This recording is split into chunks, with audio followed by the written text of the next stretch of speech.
You climb the worn stone staircase at the back of the spice merchant's house, each step smoothed by centuries of feet and worn into a gentle dip in the center. The stairwell is narrow and dark, with walls that feel cool and slightly damp under your fingertips as you trail your hand along them for balance. The steps turn once, then twice, and then you see the rectangle of fading orange light above you where the staircase opens onto the flat roof. You emerge into the open air, and the full quiet of the evening settles around your shoulders like a familiar cloak. The sun has already slipped behind the Anti-Lebanon Mountains to the west, leaving behind a sky that is a deep, quiet orange at the horizon, fading through layers of rose and lavender into a wide, still indigo overhead. You stand for a moment just at the top of the stairs, letting your eyes adjust to the softer light, letting your breathing slow to match the pace of the city as it settles itself for the night. The rooftop is exactly as you remember it from the many other nights you have spent here, a flat rectangle of packed clay and plaster, bordered by a low parapet that rises to just below your knees when you stand. The surface is scattered with fine, pale dust that puffs up in tiny clouds around your soft leather boots, and a few dried leaves from the plane tree in the courtyard below have blown up and come to rest in the corners where the parapet meets the roof. Near the eastern edge, a broken terracotta pot lies on its side, a crack running from its rim to its base, and a small tuft of dry grass has grown up through that crack, pale and brittle. You walk slowly to that spot, your footsteps making only the faintest brushing sound against the clay, and you lower yourself to sit cross-legged on the warm surface, your back resting lightly against the parapet.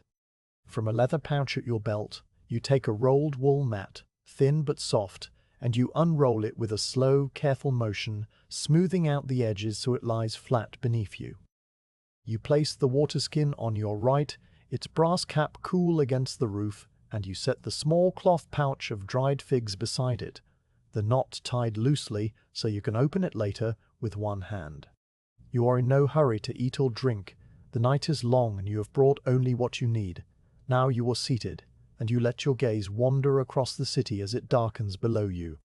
Damascus spreads out in all directions, a dense carpet of flat rooftops and domes, and the slender fingers of minarets rising at intervals, some close enough that you can see the delicate stone carvings around their balconies, others so far away they are only dark lines against the sky. From somewhere to the south, you hear the last ringing notes of a coppersmith's hammer striking a tray, a sound that is more a vibration in the air than a true noise, and after a few moments even that fades. The call to evening prayer has already drifted from the minarets of the Umayyad Mosque, the muezzin's voice rising and falling in long liquid curves that seem to pour over the rooftops like water. And now that too is silent, leaving only the softer, closer sounds of pigeons cooing in the eaves of the building across the alley, a low murmuring that never entirely stops. The air holds the day's warmth, rising from the clay bricks under your hands and from the thick walls of the houses all around, a gentle diffuse heat that you can feel in your face and on the backs of your hands, and it carries with it the faint, dusty scent of sun-baked earth.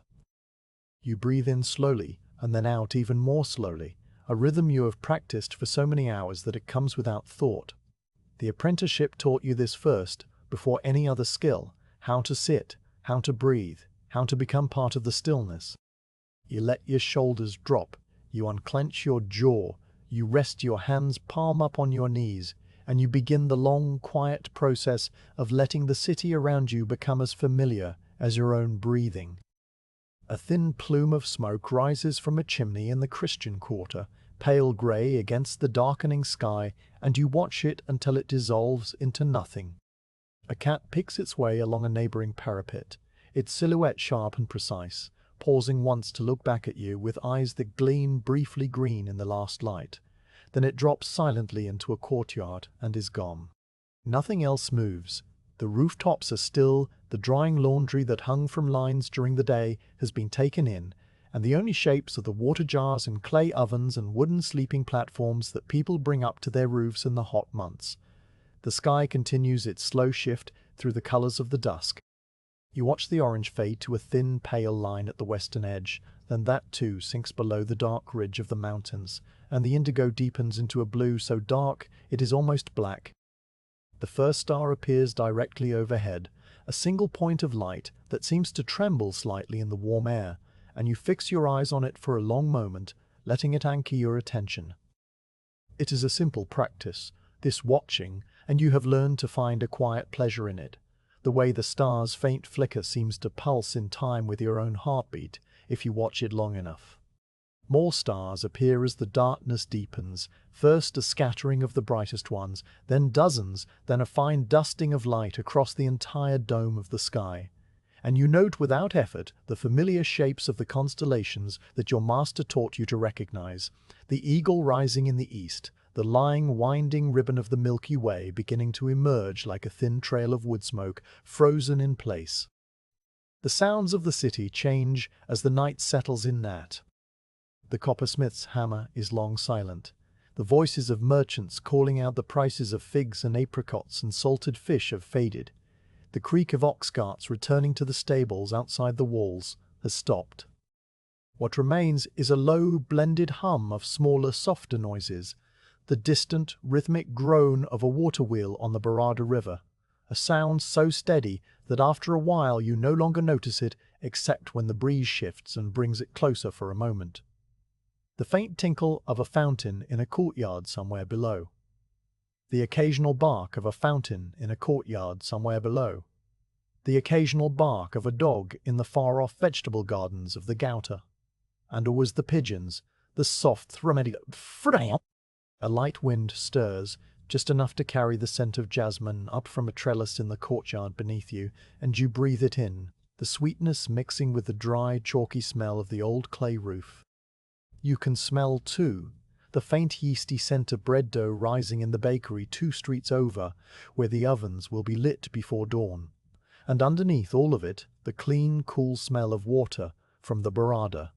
the river that runs through the heart of the city and feeds its fountains and its bathhouses. You shift your position slightly, only enough to ease the pressure on one hip, and you feel the warmth of the clay through the thin wool of your mat. The rooftop beneath you is not perfectly flat. It slopes very gently toward the northeast corner, where a small clay pipe carries rainwater down into a cistern, and you can feel that faint angle in the way your body wants to settle. You adjust yourself so that you are balanced, your spine straight but not stiff, your head lifted just enough so that your neck does not tire.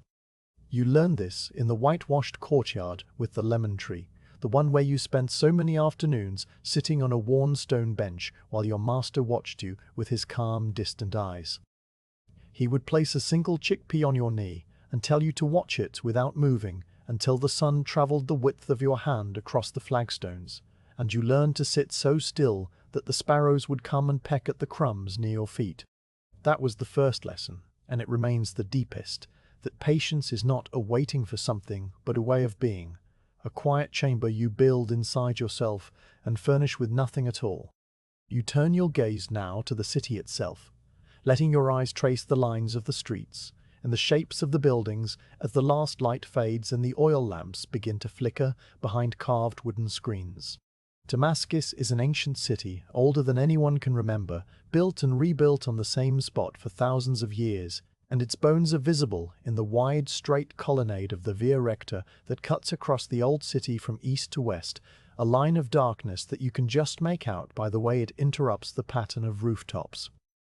To the north, the great Umayyad Mosque rises, its dome a soft, rounded shape against the stars, its 3 minarets standing like sentinels, and you can see the faint glow of lamps in its vast courtyard, where a few late worshippers move silently across the polished marble. To the south, the city stretches toward the quarter of the Tanners, and even at this hour a thin, sharp smell of cured leather sometimes drifts up when the wind blows from that direction, not unpleasant, but distinct. To the east, the rooftops slope down toward the old Roman gate, beyond which the desert begins, and to the west they rise toward the newer neighborhoods that cling to the lower slopes of the mountain. Each rooftop is its own small world, and from your perch you can see dozens of them, each arranged in its own particular way. Some are bare except for a single water jar, large and egg-shaped, its clay sides sweating cool moisture that catches the starlight. Some have wooden trellises with the dried vines of last season's grapes still twisted around them waiting to be cut back when the weather turns.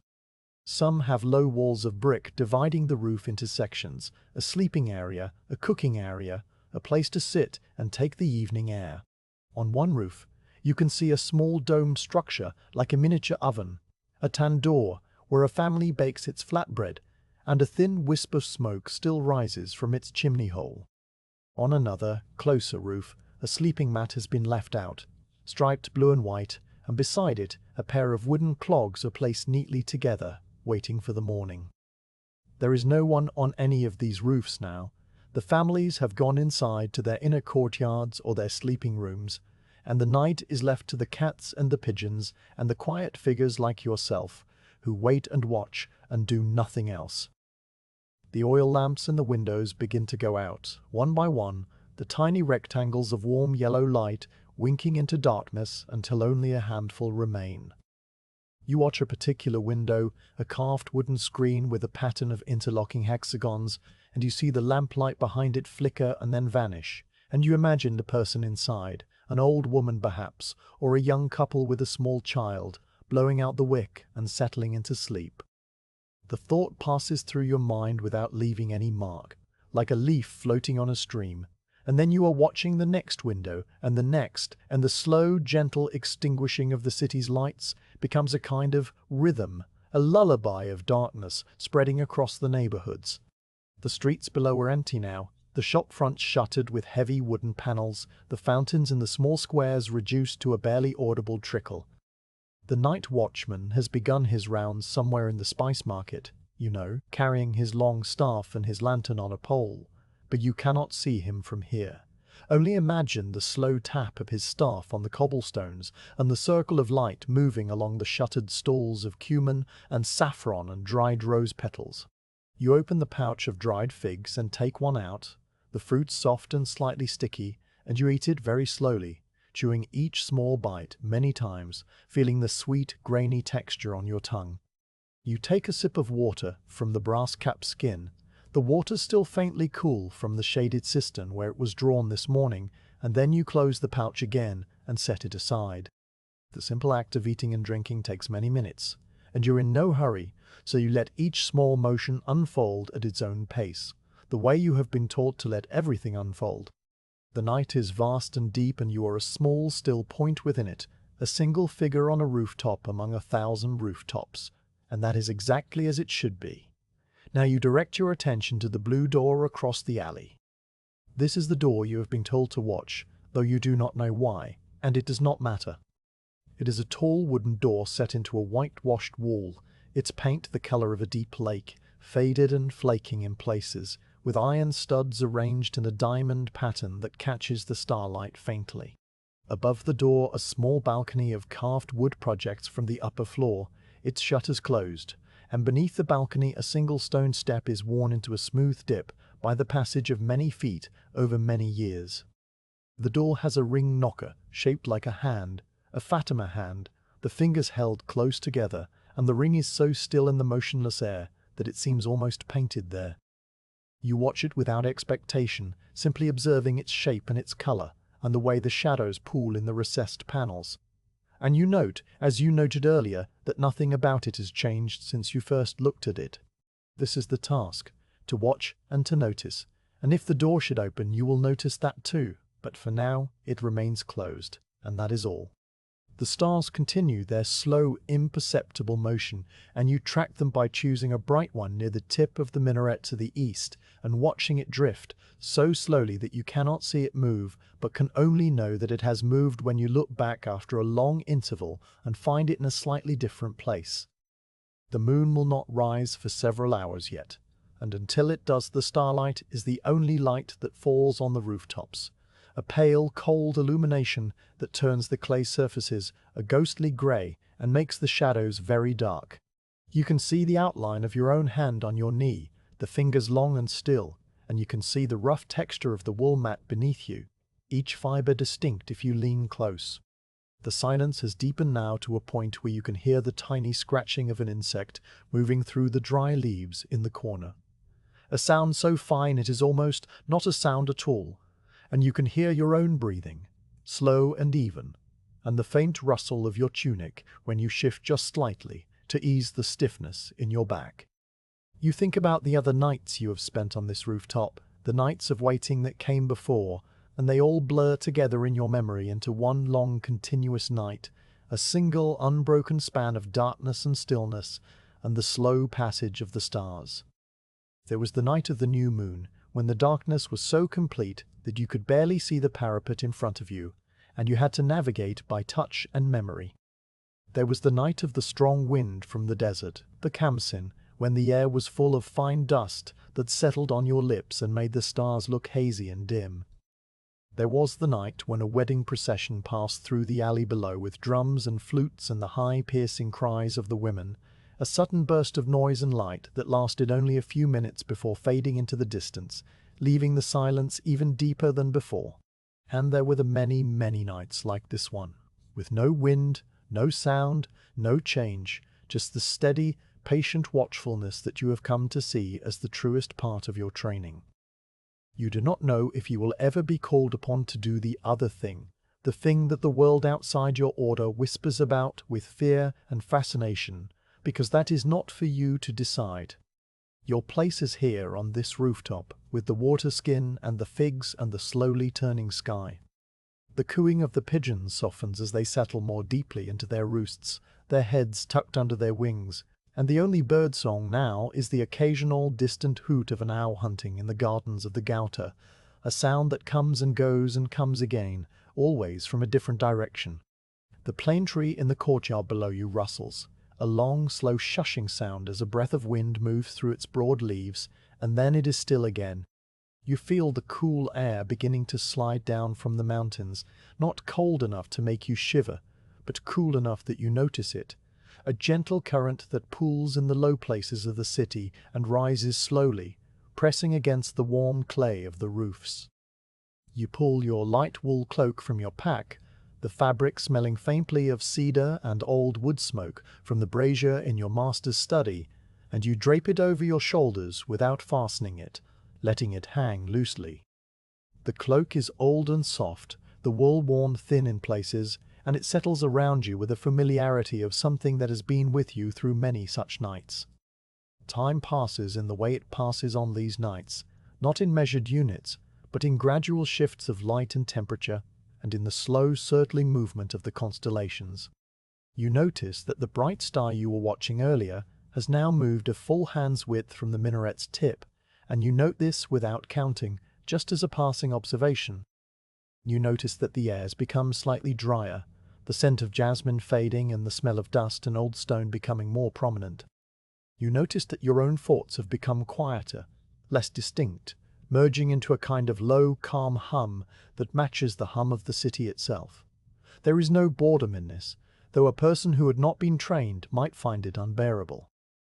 You have learned to empty yourself of expectation, to let the hours flow through you without resistance, and in that emptiness there is a peculiar kind of peace, a stillness so deep it is almost like the stillness of the cisterns far below the streets, where water sits in perfect darkness and never moves.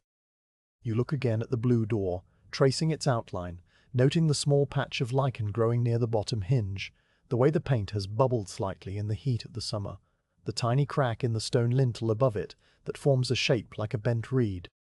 You've memorized every detail of this door over the many nights of watching, and yet you look at it again, and again you find something new, a faint scratch on the iron ring, perhaps made by a key, or a small smear of whitewash on the stone step that you had not noticed before. This is part of the training too, the endless refinement of attention, the understanding that even the most familiar thing can be seen freshly if you look at it with quiet eyes. And so you look, and you breathe, and the night continues to deepen around you, carrying you slowly, gently, toward the middle hours when even the dogs will sleep, and the city will seem to hold its breath in the vast, dark silence that comes before the first hint of dawn. The darkness now has settled fully over Damascus, not the partial dusk of early evening, but the deep, complete darkness of night, in an ancient city where the only light comes from oil lamps and stars. You sit in that darkness as if it were a substance, something you could gather in your hands like cool water, and you let your eyes adjust until the shapes around you emerge from the blackness in varying shades of grey and silver. The rooftop, the parapet, the broken pot, the water skin at your side, all of them are visible now as gradations of shadow, and beyond them, the city itself reveals its hidden geometry, the underlying pattern of streets and walls and open spaces that has been laid down over centuries, and walls and open spaces that has been laid down over centuries and that remains visible to anyone who knows how to look.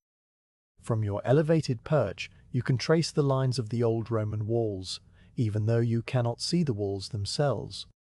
You know where they run because the streets inside them follow a different logic than the streets outside, tighter and more winding within the ancient enclosure, while outside the walls the roads begin to straighten and spread like the ribs of a palm frond. The walls were built centuries ago by the empire that ruled this land before any of the current kingdoms existed, and they still encircle the old city in a rough rectangle. Their stone blocks quarried from the mountains and fitted together so precisely that no mortar was needed. You picture them in your mind, the massive gates at each cardinal point, the towers that rise at intervals, the sentries who walk the parapets with slow, measured steps. From here you cannot see the sentries, only the dark mass of the walls themselves where they block out the starlight along the eastern edge of the city, a long black band against a slightly less black sky. The main artery of the old city is the Via Recta, the straight street, and although you cannot see it directly from this rooftop, you can sense it as a corridor of deeper shadow that runs from the eastern gate to the western gate, cutting the city into north and south. You imagine it now, a wide colonnaded avenue lined with the remains of Roman columns, some still standing, some toppled and repurposed as benches or doorsteps. During the day, this street is a river of noise and colour and motion, with merchants hawking silks and spices and copperware, with donkeys and camels and porters carrying great bundles on their backs, with children running between the legs of the crowd. Now at this hour, it is empty, a long straight channel of silence where only the night watchman's lantern might bob slowly from one end to the other, a single point of warm light moving along the exact line that the Romans laid down when they rebuilt this city from its Hellenistic bones. You picture the watchman, an old man with a staff and a long grey beard, pausing at each intersection to listen, to smell the air, to assure himself that all is well before moving on, the iron tip of his staff tapping a slow rhythm on the basalt cobblestones. The city is divided into quarters, and you can see the boundaries between them if you know what to look for. The Christian quarter lies to the northeast, and its presence is marked by the small bell towers that rise above the flat rooftops, square and modest compared to the minarets, their bells silent at this hour but ready to ring for the dawn liturgy. The houses there are built around hidden courtyards, and you imagine the small chapels inside, their walls covered with icons and the faint smell of incense still hanging in the air. The Jewish quarter is to the southeast, its streets narrower still, its courtyards deeper, and you know from your lessons that many of the houses there have small private synagogues, their walls lined with books, and the eternal lamp burning quietly in a niche. The Muslim quarters spread across the center and the west, centered on the great Umayyad Mosque, and here the minarets rise like slender reeds, their balconies catching the starlight so that they seem to shimmer faintly against the dark. You do not think of these divisions as separations, but as the natural arrangement of a city, where different peoples have lived side by side for so many generations that their streets have woven together into a single intricate tapestry, each thread distinct but inseparable from the whole. Your gaze moves along the network of narrow alleys that branch off from the main streets, dividing and subdividing, like the veins of a leaf held up to the light. These alleys are so narrow that two donkeys cannot pass each other without one backing into a doorway, and from above they appear as deep, dark crevasses between the blocks of houses, their floors invisible, their walls rising sheer on either side. Some of them are covered over with wooden beams and mats of woven palm fronds, creating tunnels of shadow where the air is always cooler and stiller than the open air above. Others are open to the sky, and along these you can sometimes see a faint line of starlight reflecting off the cobblestones when the angle is right, a thin silver thread winding through the darkness. Each alley leads somewhere specific, to a small square with a public fountain, to the entrance of a bathhouse, to a dead end where a single family has built its home around a tiny courtyard with a lemon tree and a stone basin. You have walked many of these alleys in the daylight, memorizing their twists and turns, their shortcuts and their hidden doorways, and now in the darkness you trace their paths in your mind, connecting the visible landmarks into a complete mental map of the city. The only light in this vast dark landscape comes from the oil lamps that flicker behind the carved wooden screens of the houses. You can see dozens of these tiny glowing rectangles scattered across the rooftops below you, each one a warm amber color that pulses slightly as the flame inside moves in the draft. Some are steady, their wicks trimmed carefully by a steady hand. Others dance and flicker, casting moving shadows on the walls of the rooms they illuminate. You watch one particular lamp, the one in the window with the interlocking hexagon pattern that you noticed earlier, and you see the light shift as someone inside passes between it and the screen, a brief eclipse that lasts only a second before the glow returns. You imagine the interior, a small room with cushions on the floor, a low table with a brass tray, a book of poetry open beside a cup of mint tea, the person inside settling down to read or to think, or simply to sit as you are sitting, watching the night through a screen of carved wood. The lamp will burn for another hour or two, and then it will be extinguished with a soft breath, and that window will join all the others in darkness. The night watchman has reached the spice market now, and you can see the glow of his lantern moving between the shuttered stalls. The market is a large open square by day, covered with awnings of striped canvas. But at night the awnings are rolled up, and the square becomes a wide empty space where the watchman's light seems very small and alone. You watch his progress, the lantern swinging gently on its pole, the circle of light sliding across the stacked wooden crates and the piles of burlap sacks and the locked cabinets where the most precious spices, the saffron and the cardamom and the black cumin, are stored. The watchman has a small brazier that he carries with him in the colder months, a clay pot filled with charcoal that glows a deep, dull red, and you can see that glow now as he sets it down at his station near the old Roman arch that marks the entrance to the market. He will sit there for the rest of the night, feeding the coals with small pieces of charcoal from a leather bag, warming his hands, listening to the silence. The light from his brazier paints a faint orange circle on the arch's weathered stones, and you can just make out the carved acanthus leaves that decorate the keystone, a remnant of the older city that persists in the new. Beyond the market, near the northern gate, you know that the caravanserai is still and quiet. The caravans that arrive during the day from Homs and Aleppo and far-off Samarkand have unloaded their goods, and the camels and mules have been fed and watered and settled into the stable yard. The merchants have retired to the small rooms that ring the central courtyard, and their lamps are out, their accounts closed for the night. You imagine the goods resting in the storerooms, bales of silk from the east, tied with rough twine, sacks of rice and lentils and dried chickpeas, copper ingots stacked like loaves of bread, rolls of paper from Samarkand, smooth and white and precious, blocks of incense wrapped in cloth, jars of olive oil and honey and date syrup. All of it waits in the darkness, still and silent, until the morning when the caravan master will rise and begin the slow process of loading the animals for the next leg of the journey toward the coast or the mountains or the deep desert. From here, you cannot see the caravanserai, but you can sense it as a large dark rectangle near the gate, a pause in the dense fabric of the city, a place of transit and of rest. The water wheel on the Barada River continues its slow, steady turning, and the sound reaches you as a low, rhythmic groan that has been part of the city's night music for as long as anyone can remember. The wheel is old, its wooden axle worn smooth by decades of rotation, its buckets raising water from the river and spilling it into an aqueduct that carries it to the fountains and the bathhouses and the private gardens. You picture the wheel now, a great circle of dark wood against the dark water, its movement so slow that you cannot see it turning, but only know that it turns because the sound never stops. The water it lifts glints faintly in the starlight as it spills from the buckets, a brief shimmer of silver that vanishes almost as soon as it appears. The river itself is a thin ribbon of reflected sky, a line of slightly brighter darkness winding through the city from west to east, and along its banks the gardens of the Gouta begin, the orchards and the vegetable plots, and the fields of wheat that feed the city.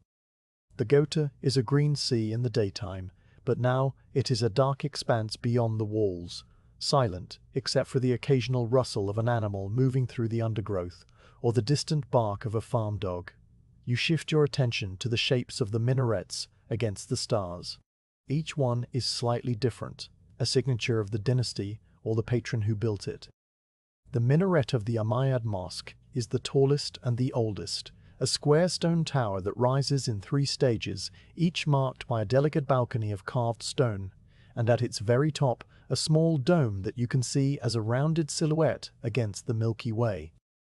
The other minarets are newer, some octagonal, some round, their surfaces covered with geometric patterns inlaid with green and blue tiles that would gleam in the daylight but now appear only as textured shadows. You count them slowly, moving your eyes from north to south, naming each one in your mind with the name of the neighborhood it serves. There is the minaret of the Ar-Water Quarter, slender and pale, and the minaret of the Sinania Mosque, which has a particularly ornate balcony, and the twin minarets of the Darwishia complex, which stand close together like 2 watchful brothers. And beyond these, at the edge of your vision, the minaret of the tomb of a saint whose name you cannot recall, a simple, unadorned tower that rises from a small domed mausoleum surrounded by cypress trees. The domes of the city are another kind of geometry, softer than the minarets, their curves swelling up from the flat rooftops like the backs of sleeping animals. The great dome of the Umayyad Mosque is the largest, of course. A vast hemisphere that you know from your studies is made of wood covered with lead, so that in the moonlight it gleams a dull silver. Beside it is the smaller dome of the treasury, an octagonal structure raised on slender columns where the mosque's manuscripts and precious objects are stored. And scattered throughout the city are the domes of the bathhouses, each one a low, rounded hump with small glass plugs set into the roof that let in the light during the day and now show as dark circles against the lighter stone. The bathhouses are closed at this hour, their furnaces banked, their pools of hot and cold water still and silent, but in a few hours the attendants will arrive to light the fires and the domes will begin to warm, the glass plugs fogging over with steam. You imagine the sequence of rooms, the cold room with its octagonal fountain, the warm room with its marble benches, the hot room with its central platform where bathers lie and let the heat soak into their bones, and all of it empty now, the water in the pools perfectly still, reflecting nothing. You notice a cat picking its way along the parapet of a neighboring roof, its silhouette sharp and angular, its tail held straight up with a slight curve at the tip. It moves with the absolute silence of its kind, each paw placed with deliberate care on the worn stone, and when it reaches the corner of the roof, it pauses and looks back over its shoulder, its eyes catching the starlight so that they flash green for an instant before it drops down into the shadows. Cats are the true rulers of these rooftops at night, you have learned, moving freely from one territory to another, hunting the mice and the lizards that live in the cracks of the old walls, sleeping in the warm hollows behind chimneys. This one is a lean, grey-striped animal that you have seen before on other nights, always following the same route along the parapets, always pausing at the same spot to look out over the alley below. You watch the empty space where it disappeared, and after a few moments you see it reappear on a lower roof, a dark shape moving against the grey stone, heading toward the gardens of the Gouta where the hunting is better. Your waiting has become an act of measuring distance with your eyes, a slow and careful calibration of the space around you. You count the arches of the colonnade that runs along the Via Recta, even though you cannot see them from here, by picturing their placement in your mind and ticking them off one by one. There are 12 standing arches still intact, you recall, and the remains of 6 more that have crumbled or been built into later walls, and you trace the sequence from the eastern gate to the western gate, noting which ones have the most elaborate carvings, which ones lean slightly to one side from the earthquakes of centuries past. You measure the distance to the nearest minaret by holding up your hand and sighting past your thumb, a trick your master taught you, and you estimate it to be about 300 paces. You measure the height of the Umayyad dome by comparing it to the known height of the minaret beside it, and you calculate that from its base to its crown it rises the height of 7 men standing on each other's shoulders. None of these measurements are necessary, but they occupy your mind in the same way that the counting of beads occupies a man at prayer, a quiet, repetitive activity that calms the thoughts and keeps them from wandering into less peaceful territory. You fix your attention on a particular lattice window, a wooden screen with a pattern of carved stars and octagons that covers the upper window of a house across the alley. The screen is dark, no lamp burning behind it, but the starlight catches the edges of the carving so that the pattern is just barely visible, a faint geometric tracery of light and shadow. You memorize that pattern, tracing each star with your eyes, counting the points, 8 for each star, and the octagons that connect them. Each side the same length, the whole screen a lesson in the kind of infinite repetition that the artisans of this city have perfected over centuries. The pattern repeats in your mind long after you have looked away, a ghost image that lingers on the inside of your eyelids when you blink, and you let it linger, finding in its perfect symmetry a kind of restfulness, a mathematical calm that soothes the restless parts of your mind. The night continues to deepen, though it cannot get any darker than it already is, and the geometry of the city holds steady around you, the lines and angles and curves all exactly as they have been for hundreds of years, exactly as they will be for hundreds more. You are a small point in this vast arrangement, a single set of eyes in a city of sleeping eyes, and the act of watching, of measuring, of tracing the old patterns, feels less like a task now and more like a form of listening, a way of hearing what the city has to say in its own silent language of stone and shadow and starlight. You settle into that listening, your breathing slow and even, your gaze soft and unfocused, and you let the hours pass without counting them, each moment a small, quiet note in the long, slow melody of the night. As the night deepens and the stars wheel slowly overhead, your thoughts drift like the cool air that slides down from the slopes of Mount Kasayun, and you find yourself returning to the earliest days of your apprenticeship, the days when you learned not the blade or the powder, but the far more difficult art of stillness. The memories come without effort, rising from the quiet place inside you where they have been stored, and they carry the faint dry scent of whitewash and lemon leaves and old wool. You are still seated on the rooftop, still watching the blue door, but another part of your mind has opened like a second window, and you are looking through it into a courtyard that you know as well as your own breathing. The courtyard was small and square, paved with worn flagstones of pale limestone and enclosed by high walls that kept out the noise of the city. In its center stood a single lemon tree, its trunk twisted and grey, its branches spreading out to form a canopy of dark green leaves that filtered the sunlight into shifting patterns on the stone.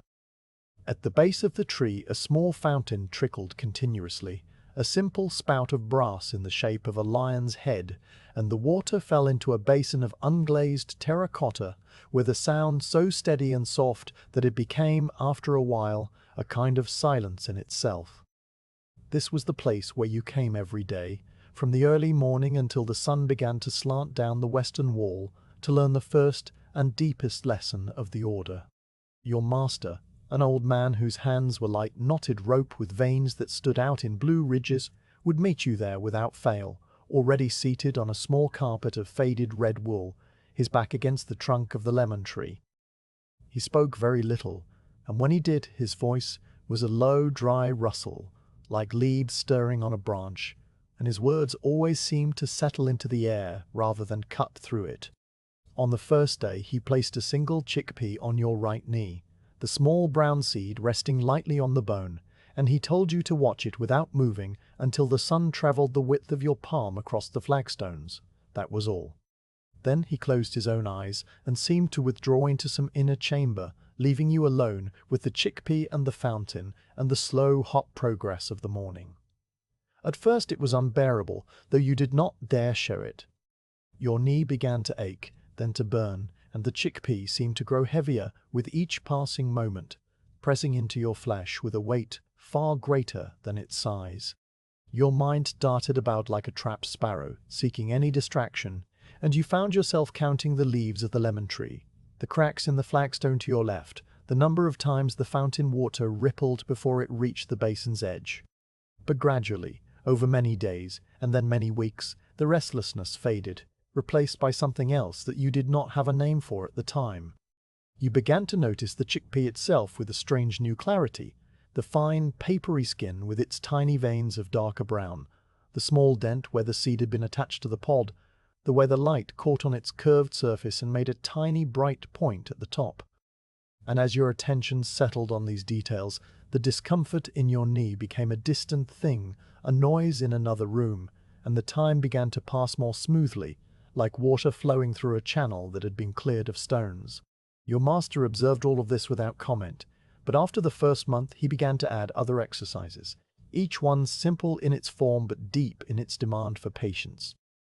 He taught you to breathe in a pattern that slowed the heart, drawing the air in through your nose for a count that had no number, holding it in the space behind your chest, and releasing it through slightly parted lips so gently that a candle flame held before your face would not flicker. You practiced this for hours in the courtyard, your eyes half closed, your hands resting on your thighs, while the lemon tree cast its slow-moving shadow across your lap and the fountain counted out its endless, quiet rhythm. In time, your heart beat slowed to the pace of a resting pigeon, and the world around you seemed to grow larger and more detailed, each small sound and movement registering with a clarity that was almost painful in its sharpness. Another lesson taught you how to blink, a thing that you had done all your life without thought, but that now became an object of deep concentration. Your master explained that a fast blink was a sign of agitation, a tiny betrayal of the inner state, and that a person who watched carefully could learn much from the rhythm of another's eyelids. He taught you to blink so slowly that the motion of your upper lid descending and rising took as long as a single breath, and you learned to keep your eyes moist without the need to close them fully, softening your gaze so that the surface of the eye relaxed and the tear film spread evenly. You would sit and stare at the pale stone wall of the courtyard, a blank sun-bleached surface with no features to distract you, and you would practice not blinking until the wall seemed to shimmer and bend, and then you would close your eyes in that slow, deliberate way, feeling each tiny muscle release and open them again to find the wall exactly as it was. There was also the technique of softening your focus, a skill that took you longer to master than the breathing or the blinking. Your master would point to a sparrow perched on the edge of the fountain and tell you to watch it without looking directly at it, to let your awareness spread outward so that the bird became part of a larger field of vision that included the water, the rim of the basin, the shadow of the lemon leaves, and the movement of the air itself. In this state, you could see movement of any kind without reacting to it, your body remaining loose and still while your mind registered the small shift of a wing, the tilt of a head, the sudden departure of the bird into the sky, all without the flinch or the startle that a focused gaze would produce. It was like learning to see with your whole body rather than with your eyes alone, and you practiced it for so many months that it became as natural as breathing, a soft, wide awareness that you could enter at will and remain in for hours. The lemon tree became your companion in all of this, its leaves 234 in number, a fact that you established by counting them one by one over the course of many afternoons, starting at the lowest branch and working your way upward, touching each leaf with your eyes so that you would not count the same one twice. The number never varied, though the leaves themselves changed with the seasons, pale and tender in the spring, dark and waxy in the summer, yellowing at the edges in the autumn, and finally falling to the flagstones where you would sweep them into a pile with a palm frond and carry them to the garden beyond the wall. The lemon tree gave fruit too, small and round and intensely fragrant, and sometimes your master would pick one and cut it open with a small knife, handing you half so that you could smell the sharp, bright oil that rose from the wounded peel. These small moments were his only teaching that did not involve silence. The rest was done in quiet. The lessons passed from his stillness to yours without the need for explanation. The philosophy of the order was woven into these exercises like a single dark thread in a pale cloth, visible only when you held it to the light. You came to understand, not through words but through the slow accumulation of hours in the courtyard, that the perfect assassin is not the one who strikes with precision or who moves unseen, but the one who has so mastered the art of waiting that the strike itself becomes unnecessary. A thing that was planned but never needed because the circumstances shifted around the patient watcher and the problem dissolved on its own. This was the deepest teaching, the one that could not be spoken aloud, because to speak it would be to diminish it.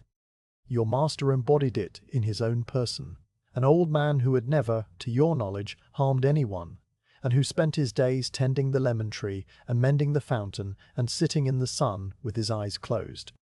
He was the most dangerous person you had ever met, and the most peaceful, and the two qualities were one and the same. Now, as you sit on the rooftop with the blue door before you and the stars above, you feel that teaching settle into your bones like warmth from a brazier. The waiting is not a task to be completed, but a state to be inhabited, and you inhabit it fully. Your breathing slow and deep, your focus soft and wide, your heart beating at the pace of a resting pigeon. The chickpea that once sat on your knee is long gone, eaten perhaps by a sparrow or ground into flour, but the lesson it taught you remains, and you carry it with you into every night of watching. You can still feel the faint ghost of its weight on your knee if you turn your attention inward, a phantom pressure that reminds you of the hundreds of hours you spent learning to be still, and the memory brings with it a quiet contentment, a sense of having been shaped carefully and with purpose, by hands that knew exactly what they were doing. You recalled a particular afternoon when your master broke his long silence to tell you a story, his voice rustling like dry leaves as he spoke of a young apprentice from an earlier time who had been sent to wait on a rooftop much like this one, watching a door that remained closed for an entire year. The apprentice, whose name you never learned, sat through the heat of summer and the rains of winter and the dust storms of spring, and at the end of the year the master came and told him that his waiting was complete, that the task for which he had been prepared was no longer necessary, because the man who might have opened the door had died peacefully in his sleep. The apprentice descended from the roof and went to the bathhouse and ate a meal of rice and lamb, and he was never called upon to do anything else for the rest of his life. When you asked if the story was true, your master only closed his eyes and smiled, and you understood that the truth of it lay not in its facts, but in its meaning, that the waiting is its own reward, and that the deepest service to the order is simply to be present, to watch, and to let the world unfold without interference. The night sky above Damascus continues its slow rotation, and you feel yourself becoming, in some small way, that apprentice from the story, a figure defined not by action but by the absence of action, a quiet presence on a rooftop, among 1,000 rooftops, among 1,000 rooftops, doing nothing, and thereby doing everything that was asked of you. The thought does not excite you or trouble you. It simply passes through your mind like a cloud crossing the face of the moon that will rise later, and then it is gone, leaving behind only the soft, wide awareness of the present moment, the blue door, the water skin, the wall mat, and the endless, patient silence of the night. The moon begins to rise now, a half-moon that clears the dark ridge of the eastern hills with a slow, deliberate motion, as if it were being pulled upward by an invisible thread. You see it first as a pale glow behind the mountains, a lightening of the blackness that spreads and intensifies until the bright edge appears, a curved sliver of white gold that sharpens and grows as it climbs free of the land. The moon is not full tonight, but a waxing half, its straight edge as clean as if it had been cut with a knife, and its light spills across the rooftops of Damascus in a broad, milky wash that transforms everything it touches. You watch this rising with the same quiet attention you have given to every other event of the night, your breathing slow, your hands resting open on your knees, and you let the light arrive in its own time without expectation or hurry. The first thing the moonlight touches is the highest minaret, the tall square tower of the Umayyad mosque that you have been watching in silhouette for hours. The light catches the very tip of its stone crown, a small dome that now glows a soft, luminous grey, and then it slides downward, illuminating the carved balcony just beneath. the delicate stone tracery that you could only imagine in the darkness now visible as a pattern of light and deep shadow. The calligraphed tiles that ring the minaret's middle section catch the moonlight next, their glazed surfaces gleaming faintly like the scales of a fish, and you can just make out the sweeping lines of the script, words from a text you have heard recited many times, now rendered in pale light against dark stone. The light continues its descent, moving down the shaft of the minaret, and as it reaches the lower stages, it spreads outward into the city, touching the domes and the flat roofs and the lattice balconies one by one in a slow cascade of silver. The domes of the bathhouses are the next to receive the light, their rounded forms emerging from the darkness as soft, pale humps, the glass plugs set into their tops now catching the moon and reflecting it back as tiny points of brightness, like scattered coins. The largest dome, that of the great bathhouse near the spice market, is covered with a thin layer of lead that has oxidized over the years to a dull grey, and under the moonlight it takes on a pearly sheen, smooth and even, with a faint blue tint at its highest point where the angle of reflection is sharpest. The smaller domes of the neighborhood bathhouses are less grand. Their surface is rougher, and the moonlight picks out the texture of their plaster, the small cracks and repairs, the patches where the waterproofing has been renewed. You trace each dome with your eyes, noting how the light pools in the hollows and slides off the curbs, and you find that the city's nighttime geometry has become softer now, less a matter of sharp lines and angles, and more a landscape of gentle hills and valleys of shadow. The flat roofs that stretch in every direction have changed too, the moonlight turning their dusty clay surfaces into pale grey plains that seem almost smooth from your elevated vantage. The parapets cast long, sharp-edged shadows that fall to the east, each one a dark stripe that cuts across the lighter roof, and as the moon climbs higher, those shadows shorten, retreating slowly toward the bases of the walls. You watch this process with a patient fascination, noting how a shadow that once covered half of a neighboring roof has now shrunk to a thin band along the parapet's foot. And you know that by the time the moon reaches its highest point, those shadows will be small pools of darkness huddled against the walls. The water jars on the roofs, the large egg-shaped vessels of porous clay, now show a bright crescent of moonlight on their rounded sides, the rest of their surfaces remaining in deep shadow, and the wooden trellises cast intricate lattices of light and dark across the plaster beneath them, patterns that shift almost imperceptibly as the moon moves. The air cools noticeably as the moonlight strengthens, the warmth that rose from the clay bricks during the early hours of the night now dissipating into the clear, dry air. You feel the chill on your face and on the backs of your hands, a gentle, gradual coolness that is not yet cold, but that carries a hint of the high mountain slopes from which it has descended. You reach into your pack and draw out a light wool cloak, the same one you have carried on every night of waiting, and you drape it over your shoulders, fastening the simple bone clasp at the neck.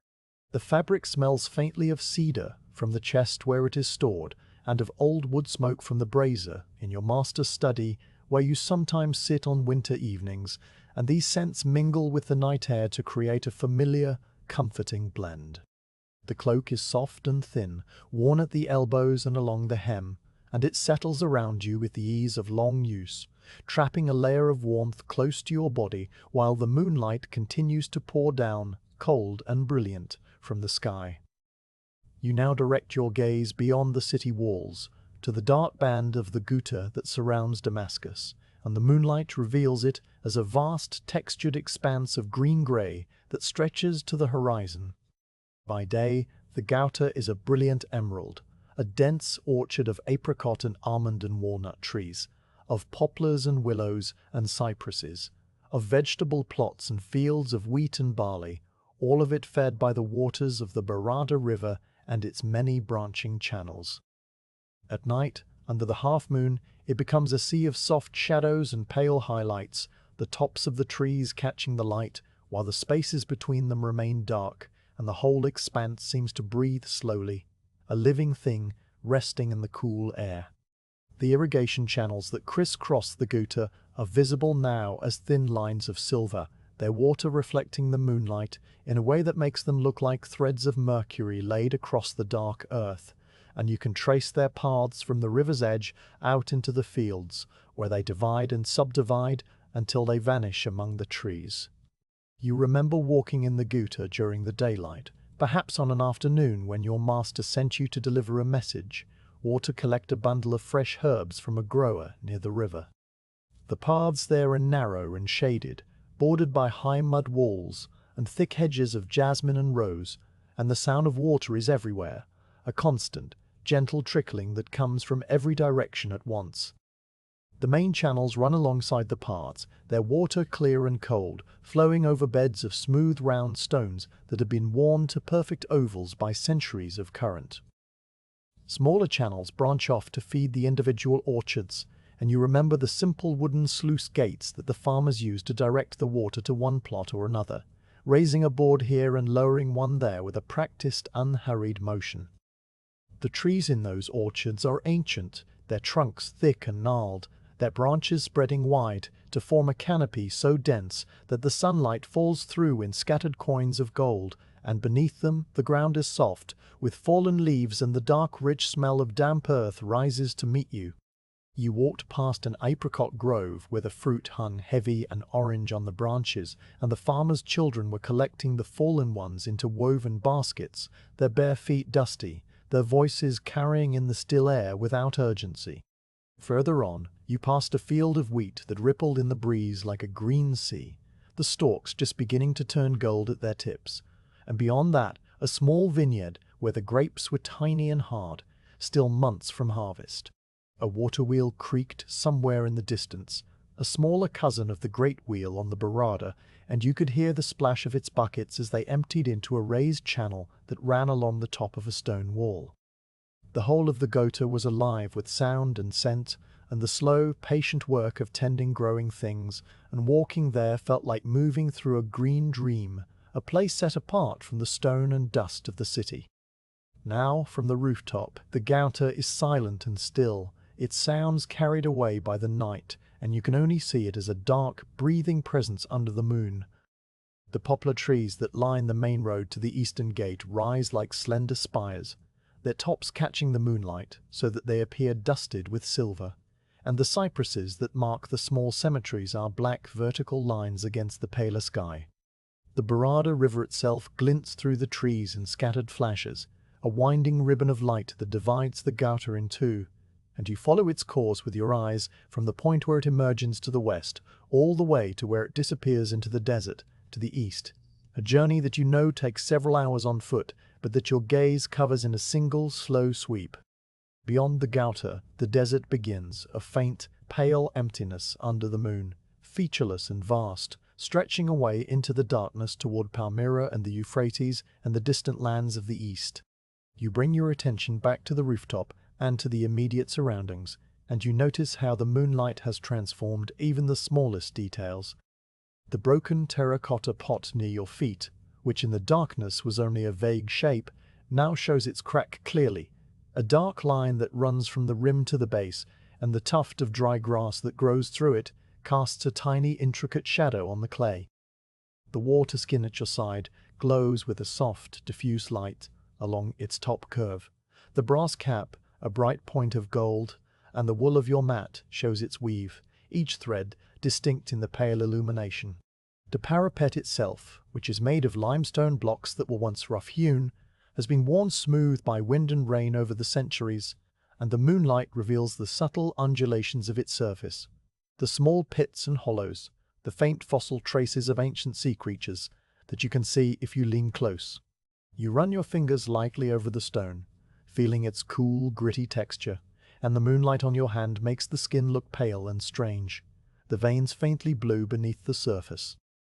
A puddle of water has collected on the roof of the house across the alley, left over from a rainstorm that passed through 3 days ago, and the moonlight turns it into a perfect piece of fallen sky, a small rectangle of silver that reflects the stars and the half-moon, with a clarity that makes it seem deeper than it is. You watch that puddle, noticing how the reflection trembles slightly when a breeze stirs, the stars wobbling and then steadying, And you think about how many such puddles there must be across the city tonight, each one a tiny mirror of the heavens, and how by morning they will have evaporated into the dry air and returned the sky to itself. A cat leaps onto the roof with a puddle and pauses, one paw lifted, its green eyes catching the moonlight for a moment before it pads softly away, avoiding the water with a delicate sidestep. The copper finial on the dome of a small mosque to the south catches your eye, a slender spike that rises from the dome's center and ends in a crescent, and the moonlight glints off its polished surface with a bright, sharp gleam that is almost painful to look at directly. You let your gaze slide away from that brightness to the softer glow of the dome beneath it, and then to the latticed balcony of a merchant's house where the wooden screen, the one with the star and octagon pattern that you memorized earlier, is now clearly visible, the moonlight filtering through the carving and casting a patterned shadow on the wall behind it. That shadow is a negative of the screen itself, dark stars on a light ground, and it moves almost imperceptibly as the moon continues its climb, the angles shifting, the stars elongating slightly before returning to their proper shape. You hold up your arm, extending it fully, and you measure the distance the moon has traveled since it first appeared above the hills. Your hand spans a certain width of sky, and the moon has now moved a distance of nearly 3 hands from the horizon, its position marked by the bright star that hangs just below it, and to the right. The constellation of the Eagle has wheeled further to the west, its brightest star now directly overhead, and the Lyre has begun its descent toward the mountains.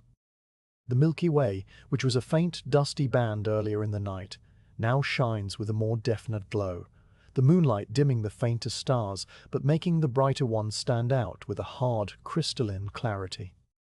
You note these changes without attaching any importance to them, simply observing the slow clockwork of the heavens as you have observed everything else this night, with patience and with calm. The air continues to cool, and you pull the cloak a little tighter around your shoulders, enjoying the way its weight settles over you. The scent of jasmine that was so strong earlier has faded now, replaced by the clean, dry smell of stone and dust that the moonlight seems to intensify.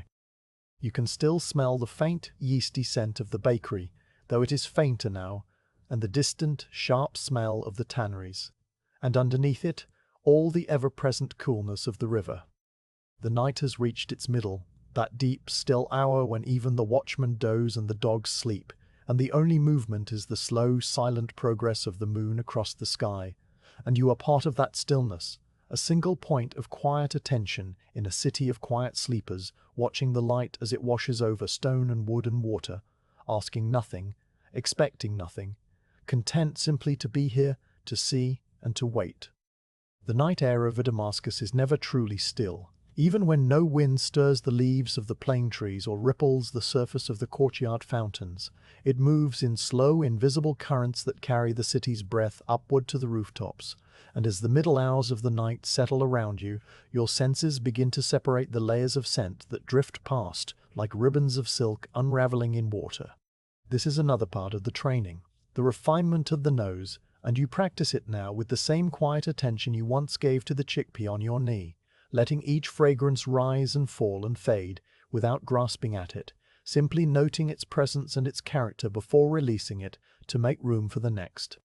The nearest scent is the one you have grown so accustomed to that you barely notice it anymore, the dry, chalky smell of the old clay roof beneath you, a smell that has been baked into the plaster and the bricks by centuries of sun and that releases itself slowly into the cooler night air, faint and mineral and clean.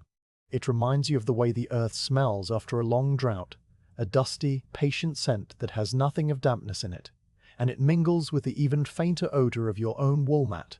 the lanolin still present after many washings, a warm animal smell that is almost like the scent of your own skin. Beside you, the brass water jar gives off a cool, metallic tang, subtle but distinct, and when you lift the jar to drink, the water itself has a smell that is almost invisible, a hint of the stone cistern where it was stored, deep and dark and faintly mineral. From the courtyard directly below the rooftop, the jasmine vine that climbs the wall releases its fragrance in slow, rhythmic pulses that seem to follow the temperature of the air, stronger when the bricks are still warm, softer when a cool draft slides down from the mountain.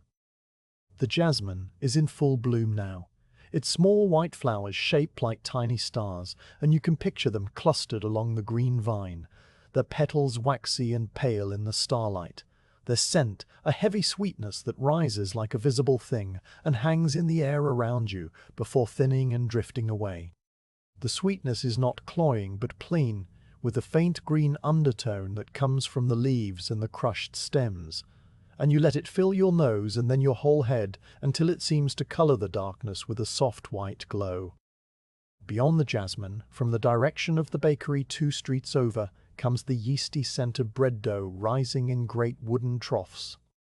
The bakery is silent at this hour, the oven's not yet lit, but the dough is alive and working. The wild yeasts multiplying slowly in the warm, dark interior of the shop, and their breath is a rich, slightly sour smell that drifts through the alleyways and up to the rooftops like a promise of the morning. You can detect the flour too, a fine, powdery scent that coats the inside of your nose, and you imagine the baker sleeping in the room behind his shop, dreaming of the flat loaves he will slide into the oven with a long wooden paddle when the first light appears. In a few hours the smell will change as the baking begins, turning nutty and brown and slightly caramelized. But for now it is only the raw, alive scent of fermentation, a smell as old as the city itself.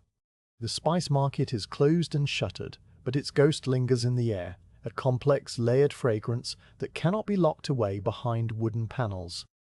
From the direction of the square you catch the sharp, sweet scent of dried apricot paste, a confection made by boiling the fruit down to a thick, sticky sheet that is sold in sheets as dark and glossy as amber.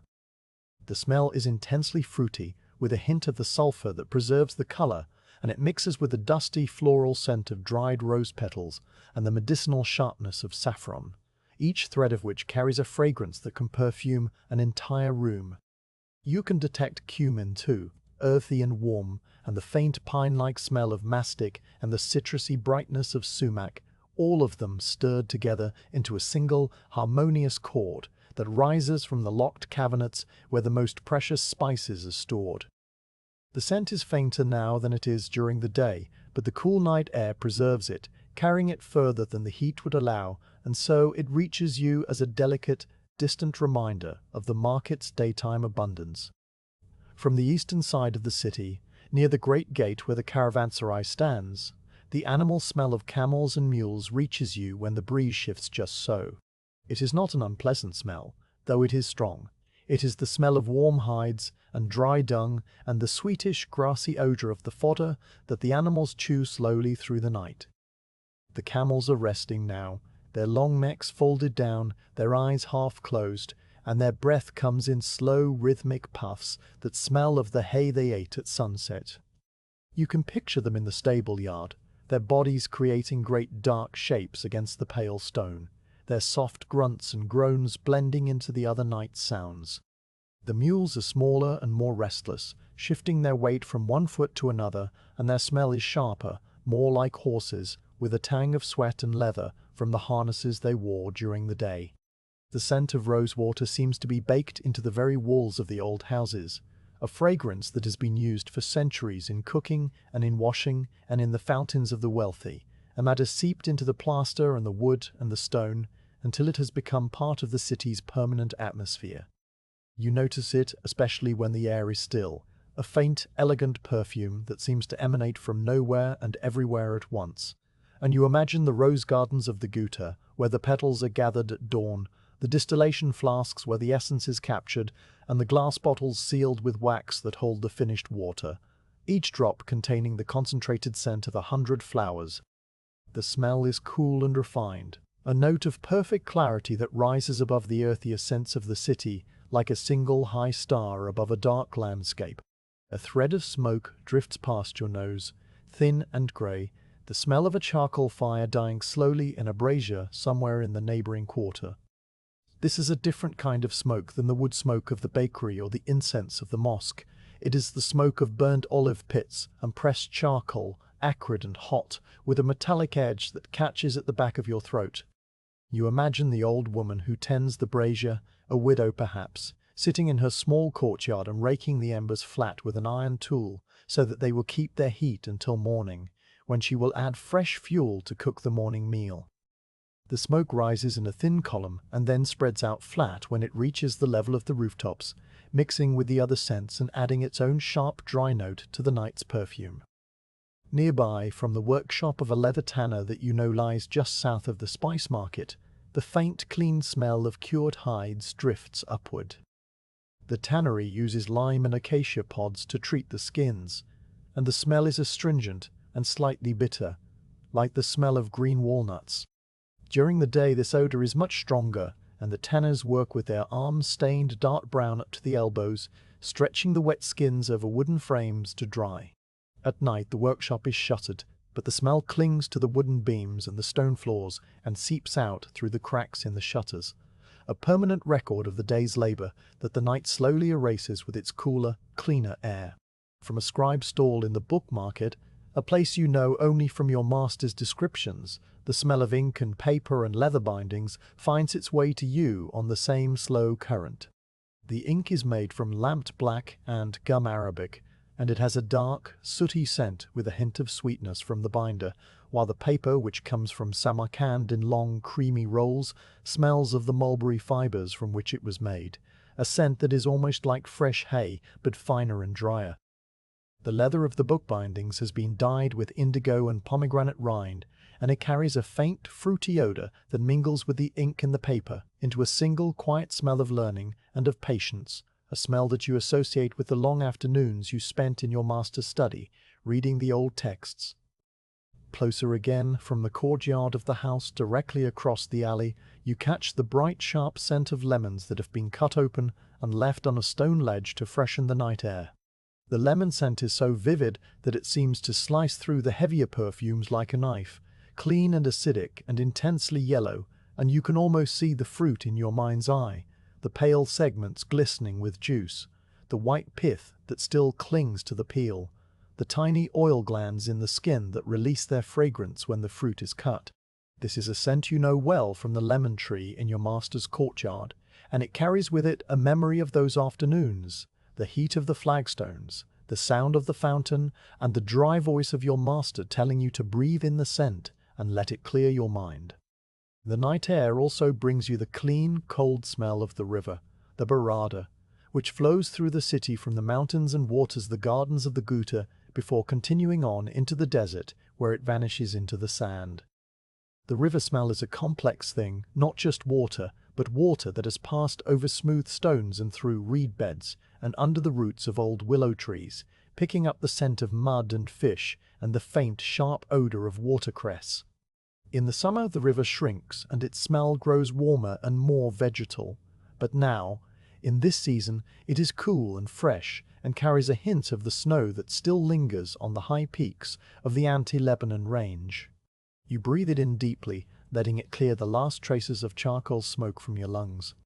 All of these scents, the near and the far, the sweet and the sharp, the earthy and the refined, blend together into a single unified fragrance that is the smell of Damascus at night, a smell that you have come to know as well as the smell of your own clothing.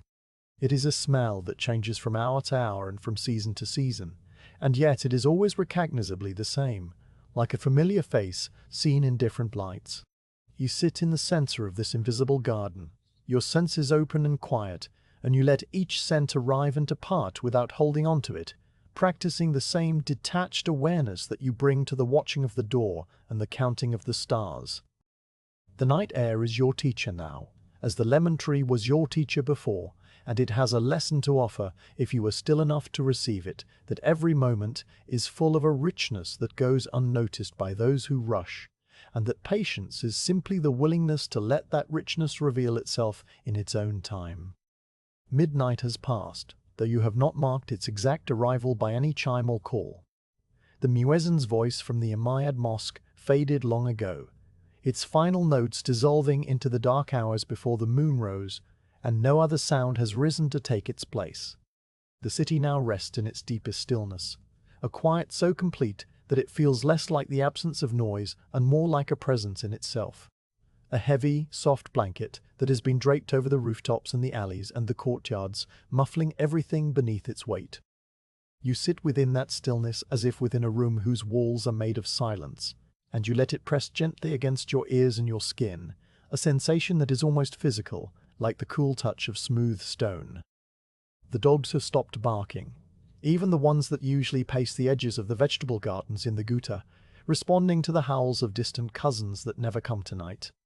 They sleep curled in the dust by the gates they guard, their ears twitching only slightly at dreams of chasing hares through the orchards, and their silence is a deep, soft note that underlies all the other silences.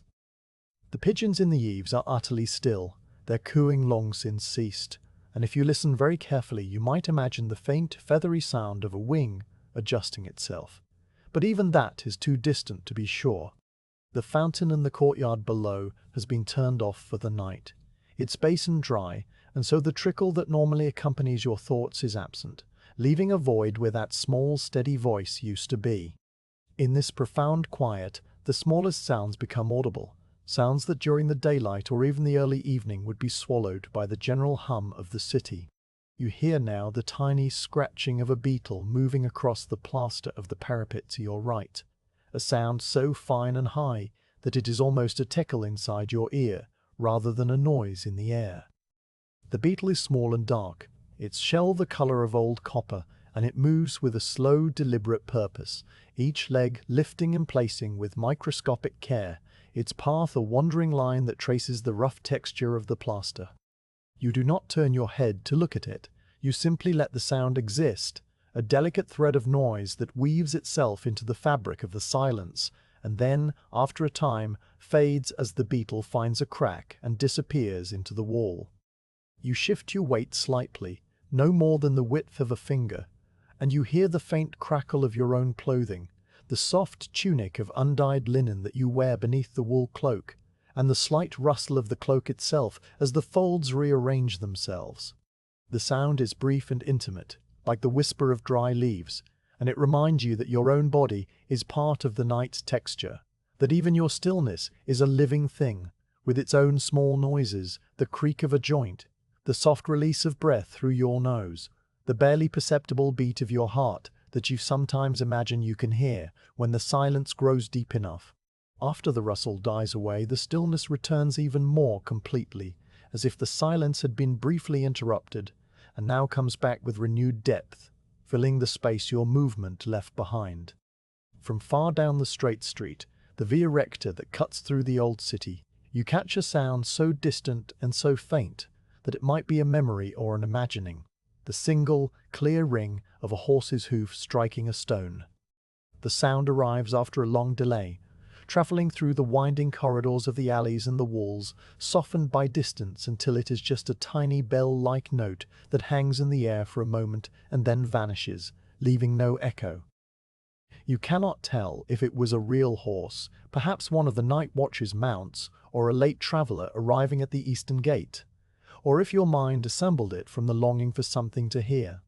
Either way, the silence that follows is deeper than before, as if the sound had been a single drop of water falling into a vast, dark pool, and the ripples had now stilled completely. The concept of absence settles over your thoughts like a calm, slow fog, the absence of light in the shuttered windows below you, each one a dark rectangle that holds no lamp, no candle, no glimmer of a banked fire. You look at the houses across the alley, their wooden screens closed tight, and you see not even the faintest glow of a night lamp left for a sleepless child or an old woman tending her prayers. Every window is a blank, lightless eye. The absence of wind is just as complete, the air so still that the leaves of the plane tree in the courtyard do not stir, and the dust on the parapet lies undisturbed, and the thin smoke from the watchman's distant brazier rises in a perfectly straight column that dissipates without bending. The absence of any signal from your master, the old man who sent you here with the simple instruction to wait and watch, is perhaps the most present absence of all. A quiet certainty that nothing will change tonight, that the blue door will remain closed, and the night will pass without event. You do not strain against this absence, you accept it as you accept the cool air and the hard clay beneath your mat, as the natural condition of the hour.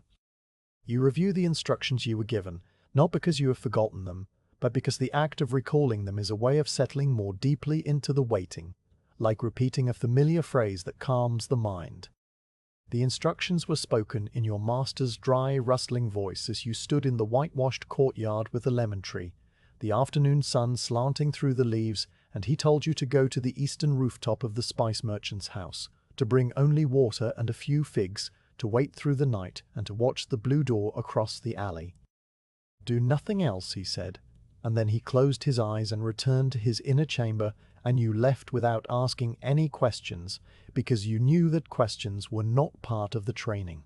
So you are here and you are doing nothing else, and that is exactly as it should be. The simplicity of the task is its own kind of perfection, a closed circle that requires no addition and no subtraction. Your attention turns again to the blue door, which you can see clearly now in the low moonlight that has shifted since you last studied it. The angle of the light has changed, falling more directly on the door's surface, and the deep blue paint, the color of a mountain lake in shadow, shows every detail with a slow, patient clarity. The door is tall, perhaps twice the height of a man, and it is made of heavy cedarwood that has been fitted together in vertical planks, each one a handspan wide, their edges beveled so that the joins are almost invisible. The wood has aged over the decades, drying and shrinking slightly, so that tiny gaps have opened between the planks, and through those gaps you imagine you can see a thread of deeper darkness, the darkness of the courtyard beyond. The iron studs that reinforce the door are arranged in a diamond pattern, each stud the size of a small coin, their heads slightly domed and worn smooth by years of touch. They are set into the wood with precision, the diamond shapes repeating up and down the door's height, and the moonlight catches the top edge of each stud so that they gleam like a constellation of tiny cold stars. The ring knocker, shaped like a hand with the fingers held close together, hangs from a circular plate of dark iron just below eye level. It is a Fatima hand, a symbol of protection that you have seen on many doors in the city, and it is cast in brass that has dulled over time to a soft, brownish gold. The ring is large enough to grasp with a whole hand, and it hangs from the palm by a loop, swinging slightly when a strong wind blows. But tonight there is no wind, and so it hangs perfectly still, casting a small, crisp shadow on the blue paint beneath it.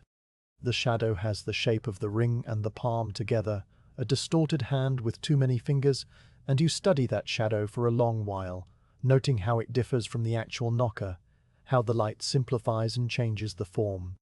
The lower edge of the door shows the first signs of wear, the paint flaking away in a patch at the bottom left corner where the wood meets the stone threshold, revealing a lighter layer of old paint beneath, a pale grey that was the door's original color before someone decided on blue.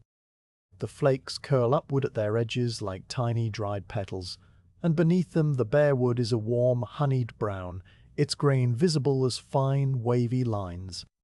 The stone step before the door is worn into a smooth dip by the passage of countless feet over many years, and a small tuft of moss grows in the crack between the step and the wall,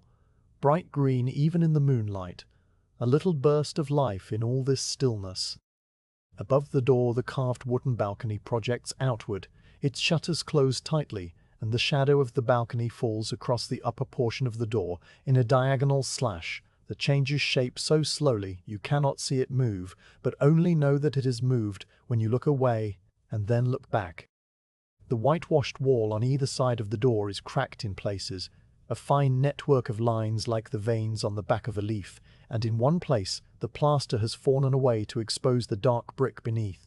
a small wound in the wall's pale skin that no one has bothered to repair. You watch the door without expectation, without hope or fear or any of the emotions that might agitate a less trained mind, and the minutes pass with the slow, steady rhythm of water dripping from a cistern, each drop a small event that marks time without measuring it.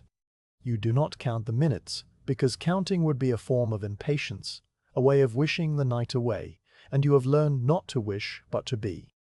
Instead, you let each moment arrive fully, and then release it, making room for the next, and in this way the long stretch of the midnight hours becomes not a burden but a spaciousness, a wide, quiet plain across which your attention moves like a slow, grazing animal, unhurried and content.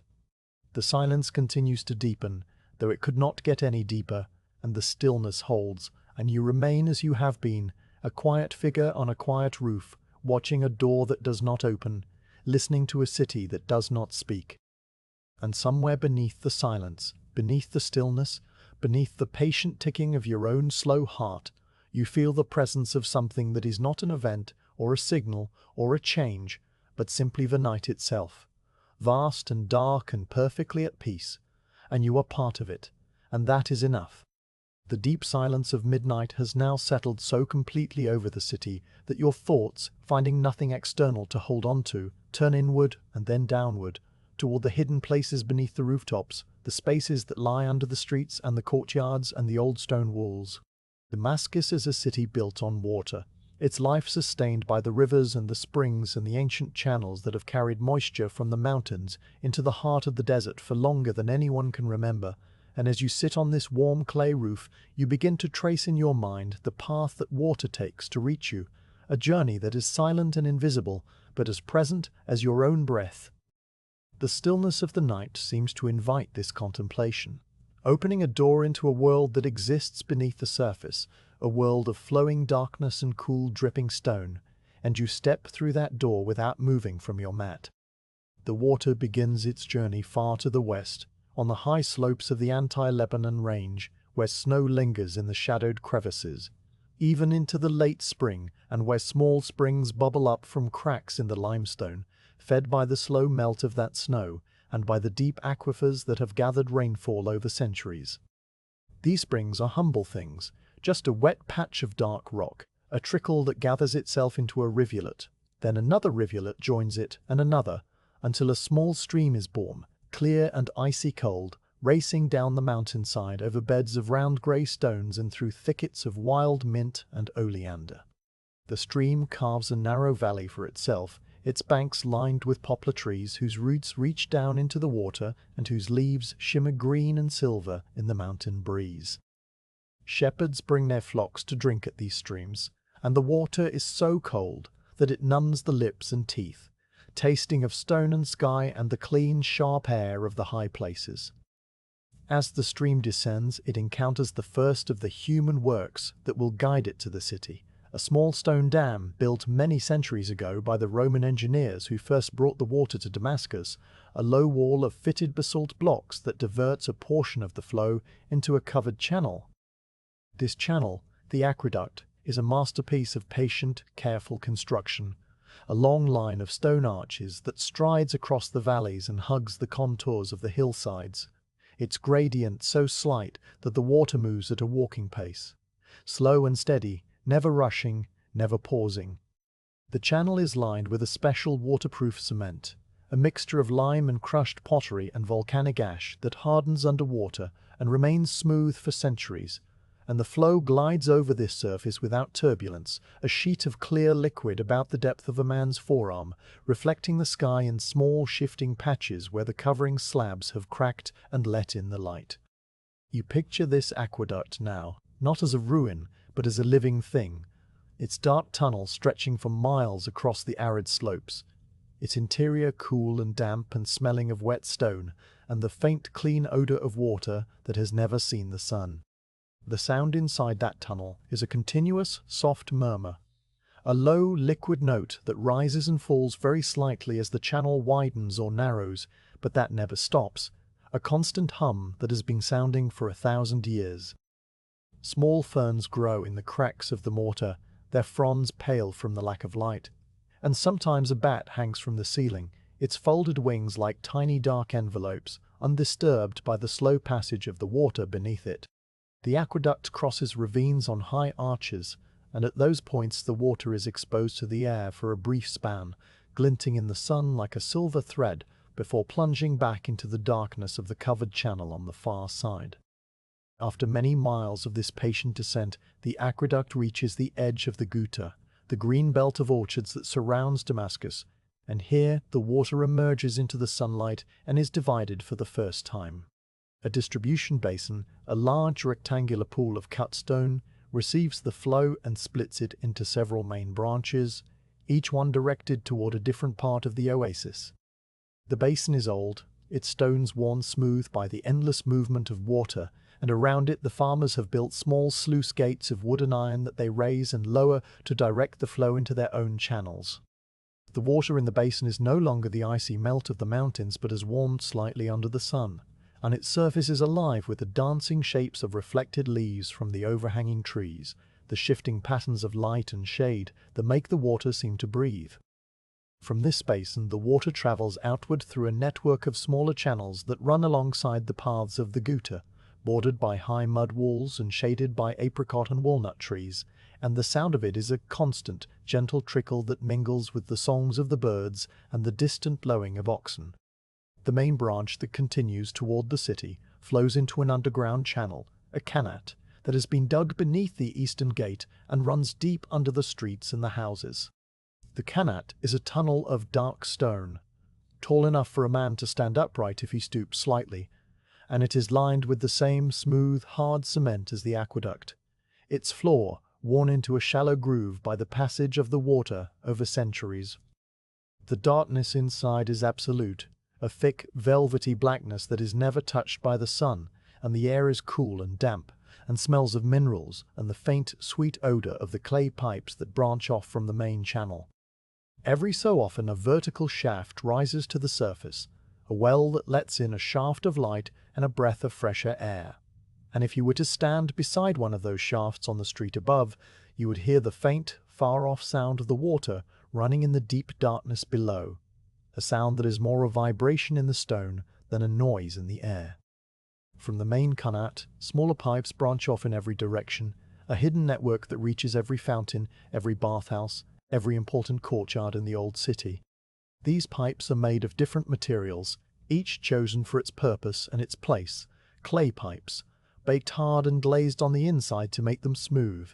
their sections fitted together with tight collars of the same material. Lead pipes, soft and grey and slightly warm to the touch, bent into gentle curves where the water needs to change direction, and carved stone channels, rectangular in section, that run beneath the floors of the great houses and carry water to the central basins. The pipes are buried deep enough that they are never seen, and yet their presence is felt everywhere, in the splash of a fountain, in the steam of a bathhouse, in the cool, wet skin of a water jar sweating on a rooftop. You imagine the water flowing through these pipes now, even as you sit here, a silent, secret movement that never ceases. The water does not hurry. It moves at the pace that gravity dictates, a slow, steady push through the darkness, and at every fork and junction it divides without hesitation, some going left, some right, each drop finding its way by the simplest path. The sound it makes changes as the pipes change. In the large clay mains it is a deep, steady hum, a low note that you might feel in your feet if you stood directly above it. In the narrower lead pipes it is a gurgle, a liquid chuckle that rises and falls with the pressure, and where the water drops from one level to another in a vertical shaft, it becomes a soft, distant roar, a sound like wind in a chimney that fades as the water settles back into its horizontal flow. Now you let your imagination rise from the dark pipes and enter one of the hidden courtyards that the water feeds, a place you have seen many times in your walks through the city, and that you now reconstruct with the slow care of a painter laying down colors on a plaster wall. The courtyard is square, perhaps 20 paces across, and it is paved with unglazed terracotta tiles that have been worn to a soft, warm orange by years of sun and feet and water. The tiles are slightly uneven, their edges rounded, and between them tiny lines of green moss have grown where the water splashes and keeps the ground damp. In the center of the courtyard stands a fountain, an octagonal basin of carved limestone that is raised on a low step and filled with water so clear that you can see every detail of the tile work on the bottom, a pattern of interlocking hexagons in shades of blue and turquoise that shimmer and shift as the water moves. From the center of the basin a single jet of water rises, not high or forceful but gentle and steady, a column of liquid that reaches the height of a man's waist before falling back on itself in a soft, continuous splash. The sound of that splash is the heart of the courtyard, a bright, clear note that fills the space and spills out through the open arches of the arcade that surrounds it, and it is a sound that seems to wash the dust of the city from the air. Around the fountain, in large wooden tubs bound with iron bands, grow small orange trees. Their leaves are dark, glossy green, their fruit only just beginning to turn from green to gold. The tubs are placed at regular intervals, 4 of them, one on each side of the fountain, and beneath them the tiles are stained a darker color from the water that drips through the drainage holes when the trees are watered. The oranges give off a faint, sweet scent, the oil in their peels releasing into the warm air, and when the breeze stirs, the leaves rustle with a dry, papery sound that is almost but not quite like the rustle of the plane tree on the street. Against the southern wall, a lemon tree has been trained to grow flat, its branches tied to a wooden trellis so that it spreads out like an open hand, and its fruit hangs heavy and yellow, casting small oblong shadows on the whitewashed plaster.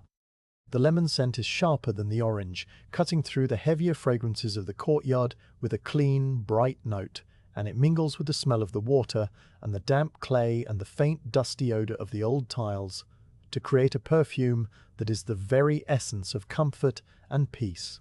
The arcade that surrounds the courtyard is supported by slender columns of pale stone, their capitals carved with simple acanthus leaves, and the ceiling above is made of wooden beams painted with geometric patterns that have faded over time to soft blues and ochres and creams.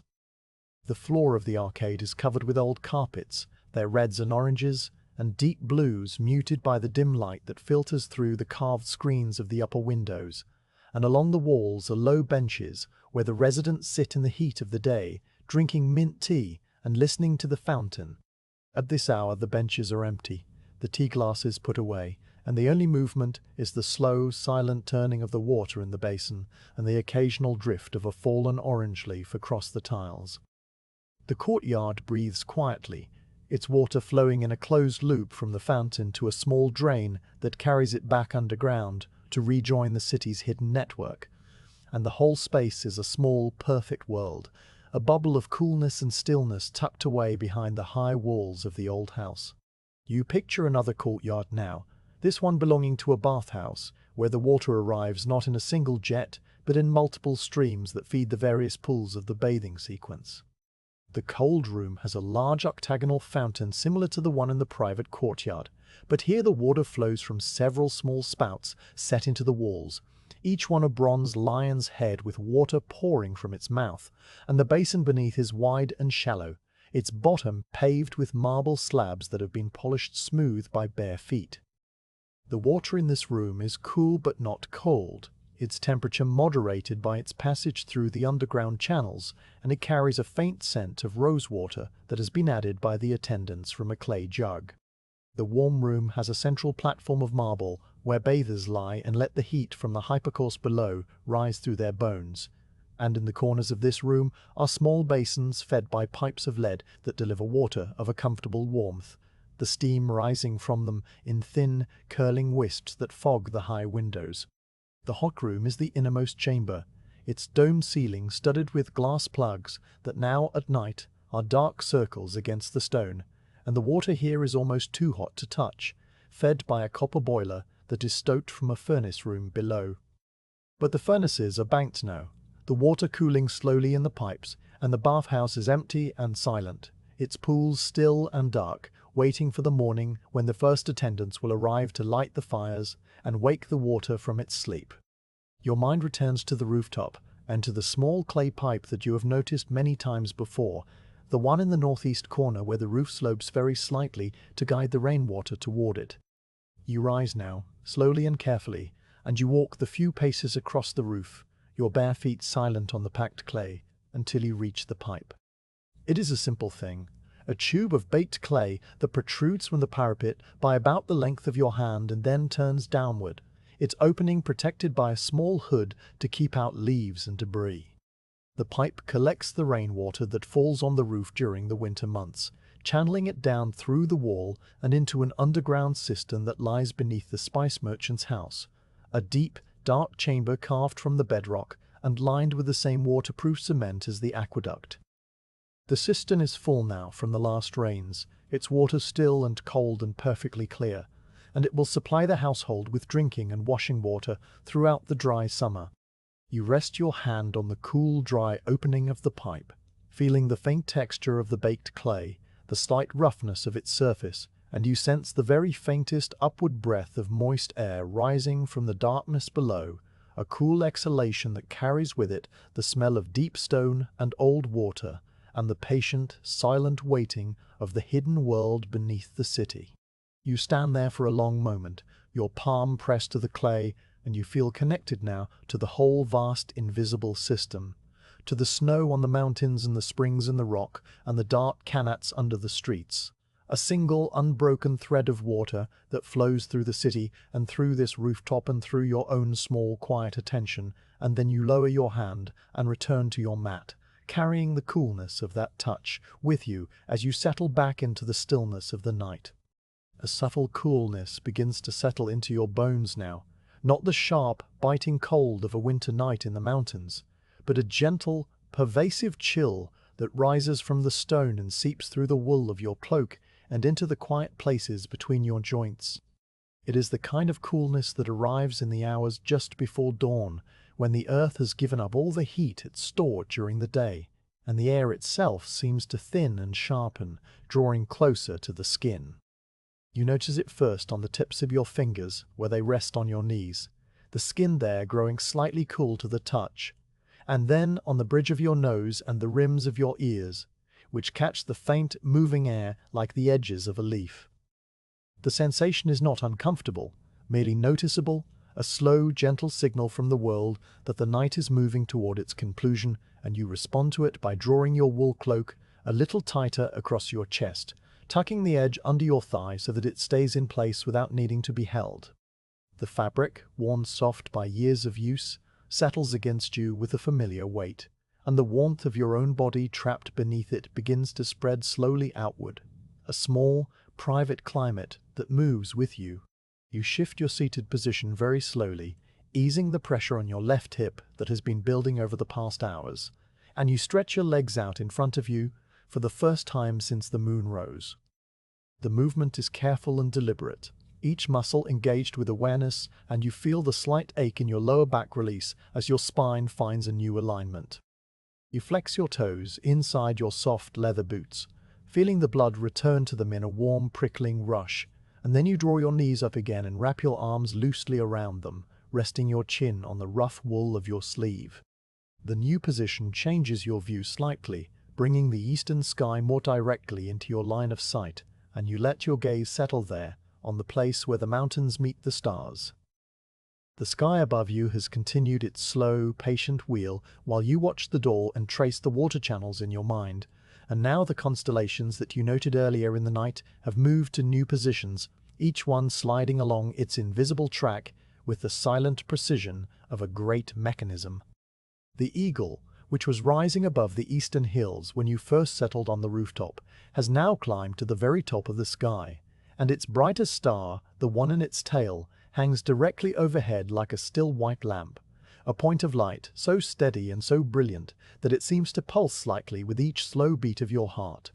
You know this star by the name the astronomers gave it long ago, a name that means the flying eagle in the old tongue, and you have always found it comforting in its constancy, a fixed point in the swirling heavens that returns to the same place at the same hour on the same nights of every year. The other stars of the eagle are dimmer, arranged around the bright one in a pattern that does, if you tilt your head and soften your gaze, suggest the spread wings and the long feathered tail of a bird in flight, though you have never been entirely sure if the shape is really there or if your mind creates it to match the name. The lyre, which was suspended near the zenith when the night was young, has now descended toward the western mountains, its bright blue-white star, the one that the old poets called the falling harp, now low on the horizon and flickering slightly in the thicker air. Its light passes through more of the Earth's atmosphere as it sinks, and so it shimmers and changes color, shifting from blue to green to white and back again, a tiny jewel trembling on the edge of the world. You watch it for a while, noting its slow descent, and you know that by the time the sun rises, it will have vanished entirely behind the dark ridge of the Anti-Lebanon, gone from this night, but waiting to reappear in the east on some other night, months from now, when the seasons have turned. The stars are a calendar that marks the passage of time without hurry, and you have learned to read them in the same way you have learned to read the shadows and the scents. A slow, patient literacy that requires no books. The Milky Way, that faint, dusty band that stretches from horizon to horizon, has brightened noticeably as the night has deepened, its countless stars blending into a soft, luminous fog that arches across the sky like a road of crushed glass. In the dry, clear air of the desert edge, it is visible with a clarity that you have never seen in other places, its edges sharp, its center dense and textured with dark patches where clouds of cosmic dust block the light of the stars beyond. You let your eyes trace its path from the northeast, where it rises from behind the dark mass of the Ghouta, all the way to the southwest, where it descends into the darkness beyond the mountains, and you feel, as you always do when you look at it, a quiet sense of scale that is not frightening but comforting, a reminder that your own small waiting is part of something vast and orderly and calm. The planets are visible too, the bright, steady wanderers that do not twinkle like the stars but shine with a constant creamy light. You can see one low in the east, a golden point just above the hills, and you identify it as the one your master called the morning star, though it is still too early for morning and it will climb higher before the dawn.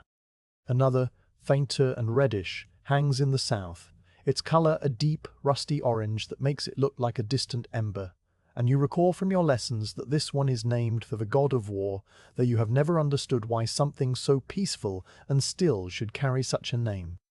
Your master taught you the names and the movements of the planets in the same courtyard where he taught you the chickpea, pointing to the sky with a gnarled finger while you lay on your back on the warm flagstones. And you learned to predict their positions and their conjunctions with a quiet, mathematical pleasure that required no action, only observation. The air itself seems to hold its breath in this hour. The small stirrings of breeze that moved through the leaves earlier, now entirely stilled, so that the night is a single, motionless block of cool, clear air that presses gently against the earth. You breathe out through your nose, a long, slow exhalation, and you see the faintest cloud of vapor form in front of your face, a tiny ghost of warmth that hangs for just a moment before vanishing into the darkness. The vapor is barely visible, more a suggestion of a cloud than a true mist, and you must look at it indirectly, with the soft focus your master taught you, to see it at all. But it is there, a small proof of the warmth that your body is giving to the cold air, a visible trace of your own presence in the night. You do this again, breathing out slowly and watching the pale ghost bloom and fade, and the repetition of it becomes a quiet rhythm, a small companion to the larger rhythm of the stars. The cool air carries with it a new clarity, as if the drop in temperature has sharpened every edge and outline. The moon, now well past its highest point and beginning its descent toward the western horizon, casts a light that is thinner and colder than before, a silver wash that bleaches the color from the rooftops and turns the shadows into hard, black shapes. The minarets stand out against the sky like pillars of pale ice, their details crisp and distinct, and the dome of the Umayyad Mosque glows with a pearly luminescence that makes it seem to float above the dark mass of the building beneath it. You can see the individual leaves on the plane tree in the courtyard below, each one a small dark blade against the lighter stone, and you can see the fine hairline cracks in the plaster of the parapet that were invisible in the warmer hours of the evening. The cold has stripped away the haze, leaving only the bare, sharp bones of the world. Your thoughts turn to the caravans that will soon be stirring beyond the walls, the great trains of camels and mules and ox carts that have rested through the night in the caravanserai, and that will begin their preparations for departure as soon as the first light touches the eastern gate. You imagine them now, the animals still asleep, their breath rising in slow, steady plumes from their nostrils, the great bales of silk and copper and paper from Samarkand stacked in the shadowed arcades, the camel drivers wrapped in their thick wool cloaks and dreaming of the roads ahead. The caravan master, an old man with a face like cracked leather, will be the first to wake, rising from his mat and stepping out into the cold courtyard to check the stars and calculate the hour. He will stir the embers of the watchfire and add a handful of dry twigs, and the small flame that rises will cast a warm, flickering light on the stone walls of the caravanserai, a signal to the other drivers that the night is ending. But all of this is still to come, and for now no sound of it reaches you, only the deep waiting silence of the animals and the men and the goods that will soon move on toward the coast or the mountains or the deep desert. You become aware of a new quality in the darkness itself, a subtle change that you sense before you can see it. It is not yet light, not even the faintest hint of grey, but the blackness is no longer as thick as it was at midnight. It has thinned, just slightly, as if a tiny amount of water has been added to the ink.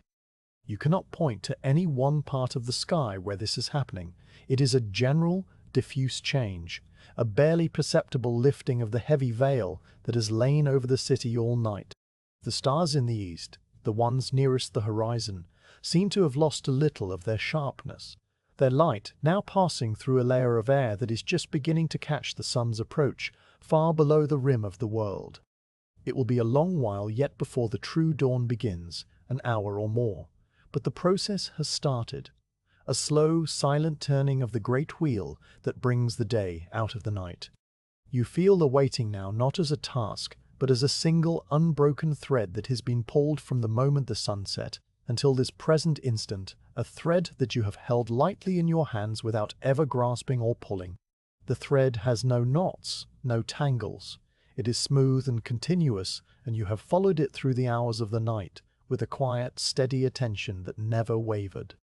The blue door, the stars, the scents, the water channels, the memories of your training, all of them are woven into this thread, and you see now that they were never separate things but parts of a single whole experience, a night of waiting that has been, in its own way, complete and perfect from the very beginning. The thought does not excite you. It simply settles into your mind like a smooth stone dropping into still water, and the ripples spread outward and then fade.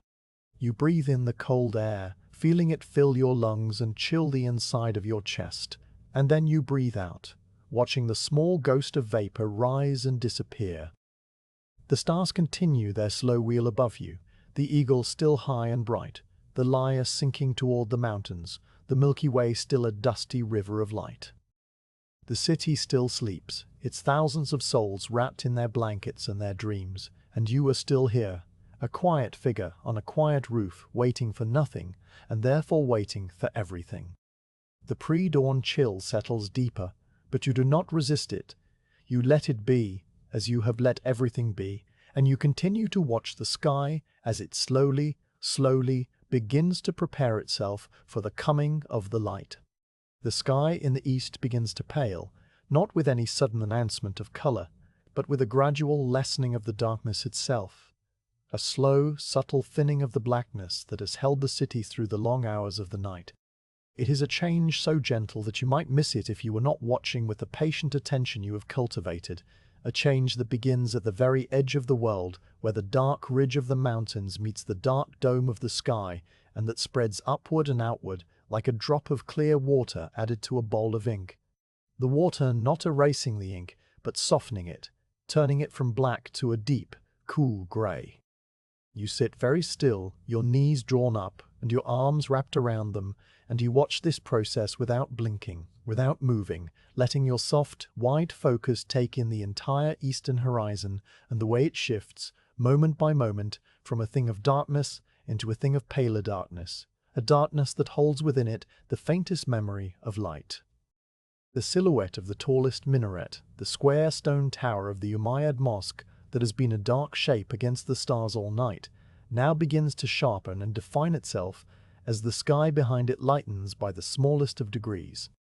Before, the minaret was a mere absence of stars, a block of deeper blackness. Now it is a distinct form, its edges crisp and clean, its three balconies visible as precise horizontal lines that interrupt the vertical rise of the shaft, and its small crown dome, a perfect curve against the greying sky. You can see, for the first time since the moon set, the subtle variations in the stonework, the darker lines of the mortar between the pale blocks, and the faint, delicate carving around the highest balcony that you could only imagine during the night. The minaret stands like a sentinel, the first part of the city to greet the coming day, and you watch it with a quiet reverence, your breath slow and shallow, your heart beating at the pace of a resting pigeon. Then, at the very top of the stone crown, a single point of warm light appears, so small and so sudden that it is like a gold needle piercing the fabric of the sky. It is the first ray of the sun, still hidden far below the horizon, but its light has reached up and touched the highest stone of the minaret before any other thing in Damascus. The point of light is a deep, rich gold, not the cold silver of the moon, but a warm, living gold that seems to vibrate with a quiet energy, and it holds there for a long, still moment, a tiny flame burning at the tip of the tower while the rest of the city remains in shadow. You do not breathe, you simply watch, letting the moment stretch itself out, and you feel something shift inside you, a quiet fullness that has nothing to do with achievement or success, but only with the simple fact of having been present to see this. The light begins to descend the minaret now, moving with a slowness that is almost imperceptible, as if it were a liquid being poured from a jar held by a very careful hand. It touches the highest balcony first, the carved stone railing emerging from the shadow in a wash of pale gold, the delicate geometric patterns that the masons cut into the stone centuries ago, now visible as a tracery of light and shade, each star and hexagon and interlaced vine, rendered with a clarity that takes your breath away if you let it. The balcony is small, just a narrow platform where the muezzin will stand later to call the faithful to the morning prayer, and its floor is worn smooth by the feet of the men who have stood there over the generations, their voices rising into the air as the light is rising now. You picture that first call, the voice that will soon ring out across the rooftops, but for now there is only the silence and the slow gold descent of the light. The light moves down the shaft of the minaret, and as it goes it illuminates the calligraphed tiles that ring the middle section, their glazed surfaces catching the sun and throwing it back in a shimmer of green and blue and deep cobalt, colors that were invisible all night, but that now gleam like jewels set into the pale stone. The script is from the holy text, and even from this distance you can see the long sweeping curves of the letters, the diacrital marks like small gems scattered above and below the main lines, the intricate interlacing pattern that turns writing into a kind of visual music. A music that no one is singing yet, but that light seems to play as it moves across the tiles. The tiles are cool now from the long night, but the sun's warmth will soon penetrate them, and by midday they will be hot to the touch, storing the heat and releasing it slowly through the afternoon. The light reaches the base of the minaret and spills outward into the courtyard of the mosque, the vast open space of polished marble that you cannot see from here, but that you can imagine. The light sliding across the white stone and catching on the edges of the ablution fountain, the water in its basin beginning to glow with a pale, reflected gold. Then, like honey poured slowly from a jar, the light overflows the courtyard walls and begins to move across the lower rooftops, touching them one by one in a gentle, unhurried wave that spreads from east to west. The flat clay roofs that were grey in the moonlight and then dark in the moonless hours now take on a warm terracotta hue, their surfaces catching the gold light and holding it, the dust that covers them, turning from a dull grey to a soft, warm brown. The parapets cast new shadows now, long black shapes that stretch to the west, and as the light grows stronger, those shadows shorten and deepen, pulling back toward the bases of the walls. The birds begin to stir. The first to wake are the sparrows, small and brown and numerous, their nests hidden in the eaves and the cracks of the old walls. You hear a single, tentative chirp, a tiny sound that pricks the silence like a needle, and then another, and then a whole chorus of them, a scattered, cheerful noise that rises from every direction at once. The sparrows do not sing a melody. They simply call to one another in short, bright bursts, their voices overlapping and interweaving into a living net of sound that drapes itself over the rooftops. You watch one small bird flutter from its nest under the eaves of the spice merchant's house, its wings beating so fast they are a blur, and it lands on the edge of the parapet not far from your foot, its head cocked, its black eye bright and curious. It stays there for only a moment before darting away into the lightning sky, and you follow its flight until it vanishes among the rooftops. The pigeons wait more slowly, their soft, throaty coos beginning in the deeper shadows of the eaves and gradually growing louder as the light strengthens. They are larger birds, grey and plump, with iridescent feathers on their necks that flash purple and green when the light hits them at the right angle. You see a group of them circling above the courtyard below, their wings making a soft whistling sound as they cut through the cool air, and then they settle on the rim of the fountain, puffing out their chests and bobbing their heads in that gentle, rhythmic way that pigeons have. Their cooing is a low, peaceful sound, a sound that has been part of the city's morning music for as long as there have been pigeons in Damascus, and it blends with the sharper chirps of the sparrows and the distant, faint barking of a dog to create a symphony of ordinary awakening.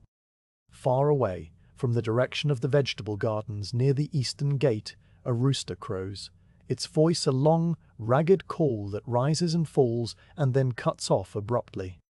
A moment later another rooster answers from somewhere closer, perhaps from the courtyard of the house across the alley, its crow higher and shorter, and then a third joins in from the far side of the spice market, and for a brief overlapping minute, the city is filled with the sound of roosters greeting the dawn in their rough, proud voices.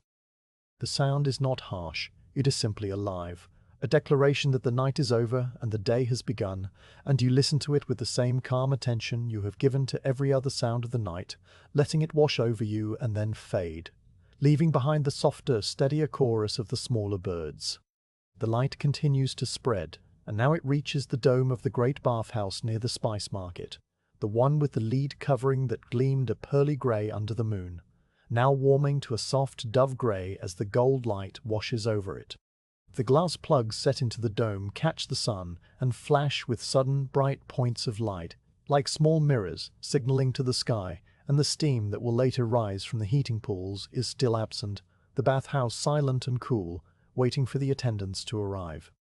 Further to the south, the green glazed bricks on the dome of a small school catch the light and glow with a brilliant emerald fire, the color so vivid against the pale brown of the surrounding buildings that it looks like a jewel set into the city's fabric. The school is a quiet place, its students still asleep in their homes, its courtyard empty, its fountain dry, but the light does not care about any of that. It simply touches the green bricks and makes them beautiful, as it does every morning.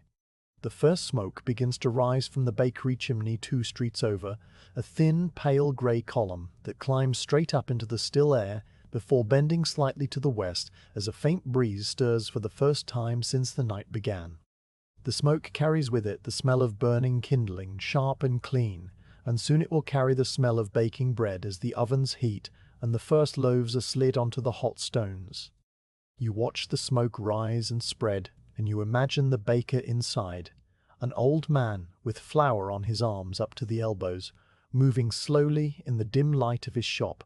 feeding the fire with small sticks of olive wood, his movements as patient and practiced as your own. The smoke is a signal, a sign that the city is waking, that the long night of stillness is giving way to the gentle, ordinary movement of the day. Now you turn your attention at last to the blue door across the alley. The sun has not yet reached it directly. The alley is still in shadow, the high walls on either side blocking the low morning light, but the door is now clearly visible in the soft, indirect illumination that reflects from the opposite wall and the pale sky above.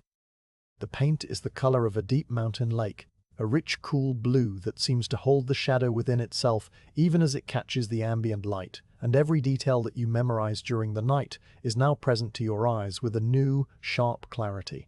The diamond pattern of the iron studs, the ring knocker shaped like a hand, the flaking paint at the bottom left corner, the small patch of lichen near the lower hinge, the tiny crack in the stone lintel above. The door remains closed, its iron ring hanging still, its wooden planks fitted tightly together, and no light shines through the narrow gaps between them. No signal has been given, no hand has lifted the knocker, no figure has emerged from within or entered from without. The door is exactly as it has been through all the hours of your waiting, unchanged, unopened, a silent, patient presence that has kept you company through the night. You feel no disappointment as you look at that closed door, no sense of a task unfulfilled or a purpose unmet. What you feel is something quieter and deeper, a quiet fullness that spreads through your chest and settles into your limbs like the warmth of the sun on the stone. You have waited through the entire night, from the orange glow of the sunset to the silver wash of the moon to the deep, starry silence of midnight, and now to the gold light of the dawn. And you have done so without wavering, without hoping, without fearing, simply being present in each moment as it arrived and departed. The waiting itself was the task, the presence itself was the purpose, and you have fulfilled it as completely as any task can be fulfilled. The blue door could open now or it could remain closed forever, and either outcome would be the same to you because you are no longer waiting for something but simply resting in the fullness of what is. The city slowly reassembles itself out of the darkness, the pale domes and the green bricks and the brown roofs and the white minarets all emerging as distinct individual things rather than the single, undifferentiated mass they were at night. The streets that were deep, dark crevasses now show their cobblestones, their curves and angles, their narrow passages that open into small squares with dry fountains and wooden benches. A water seller emerges from a doorway near the spice market, his brass cups slung over his shoulder on a leather strap, and he begins his slow walk toward the central square. His voice a low, melodic call that announces the availability of cool, fresh water. A donkey brays somewhere in the distance, a long, sorrowful sound that rises and falls and then is silent, and a woman's voice calls out from a courtyard, answering the donkey or perhaps calling a child to wash for the morning meal. The sounds are still soft, still muted by the early hour, but they are the sounds of life, the ordinary, peaceful life of a city that has slept well and is now waking to a new day. You watch and listen and breathe, and the quiet fullness inside you does not diminish. The sun climbs higher, its light now touching the upper edge of the blue door, a thin line of gold that crosses the wood just below the lintel, and the shadow of the balcony above begins to recede, shrinking upward as the angle of the light changes. Soon the whole door will be bathed in gold, and it will be a different door than the one you watched all night, a door transformed by the same light that has transformed the minaret and the domes and the rooftops and the sky. But you will not be here to see that transformation because your waiting is complete.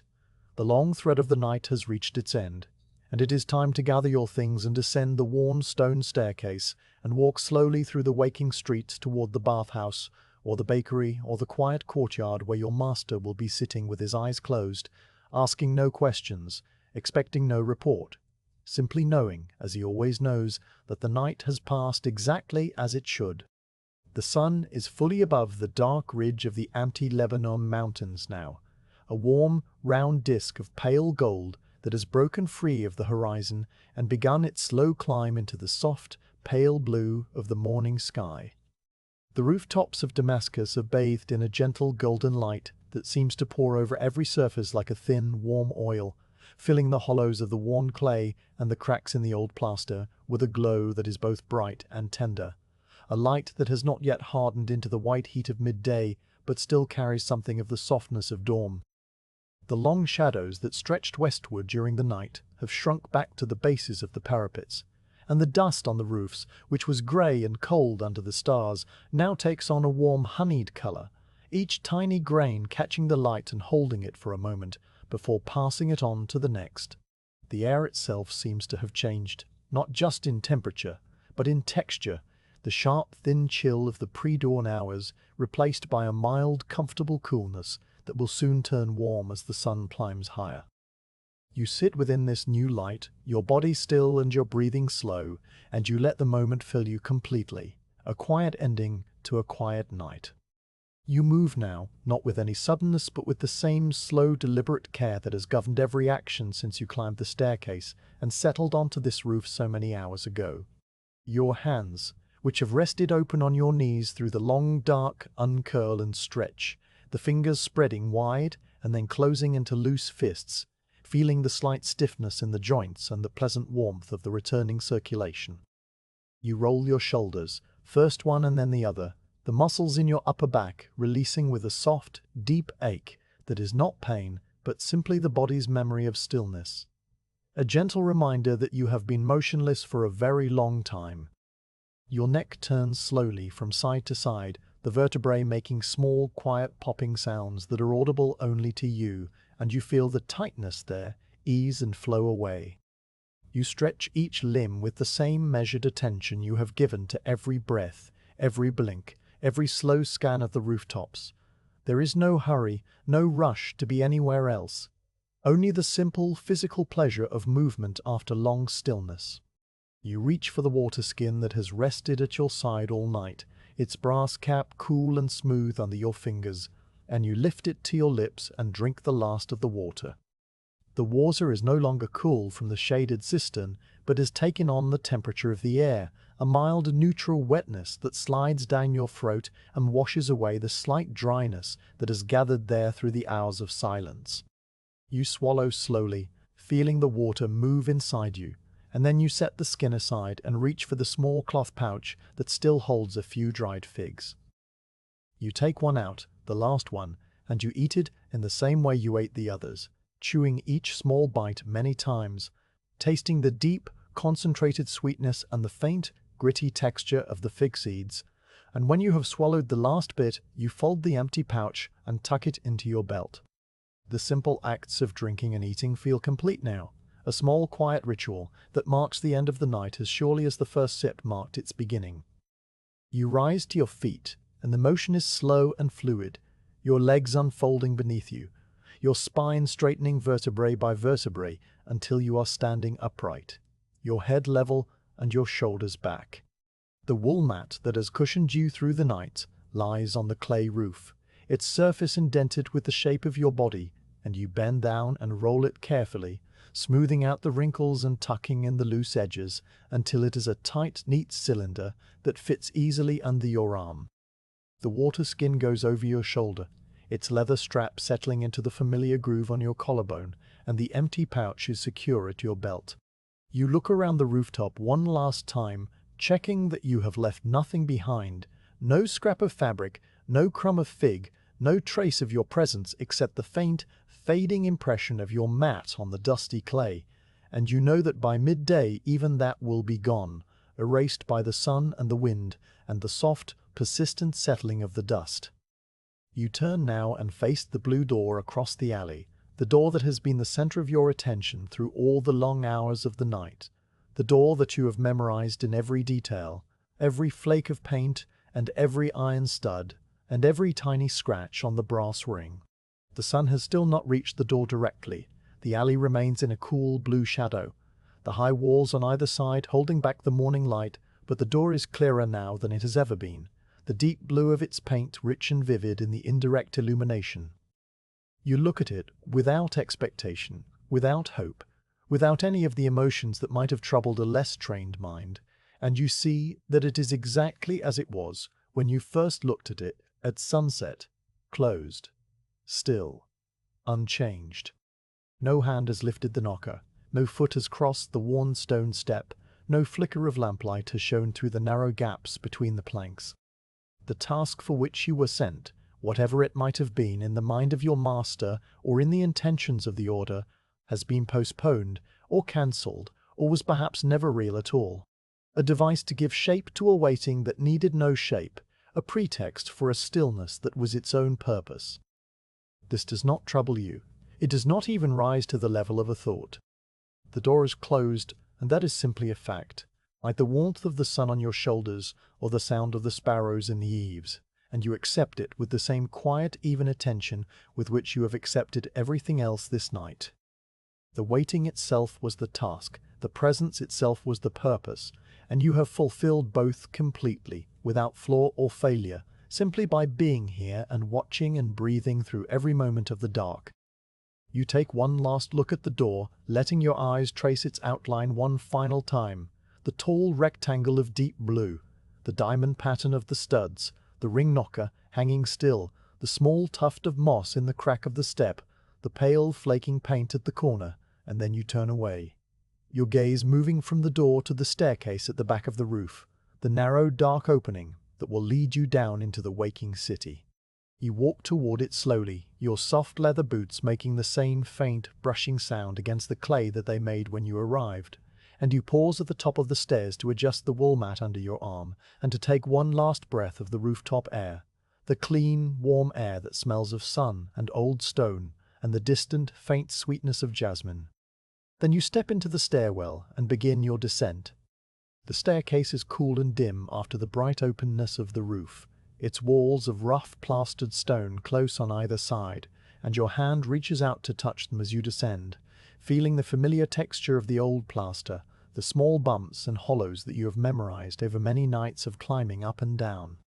The steps themselves are worn into gentle dips by centuries of feet, their edges rounded and smooth, and your boots find the center of each one without thought, the rhythm of descent so practiced that it has become part of your body's memory.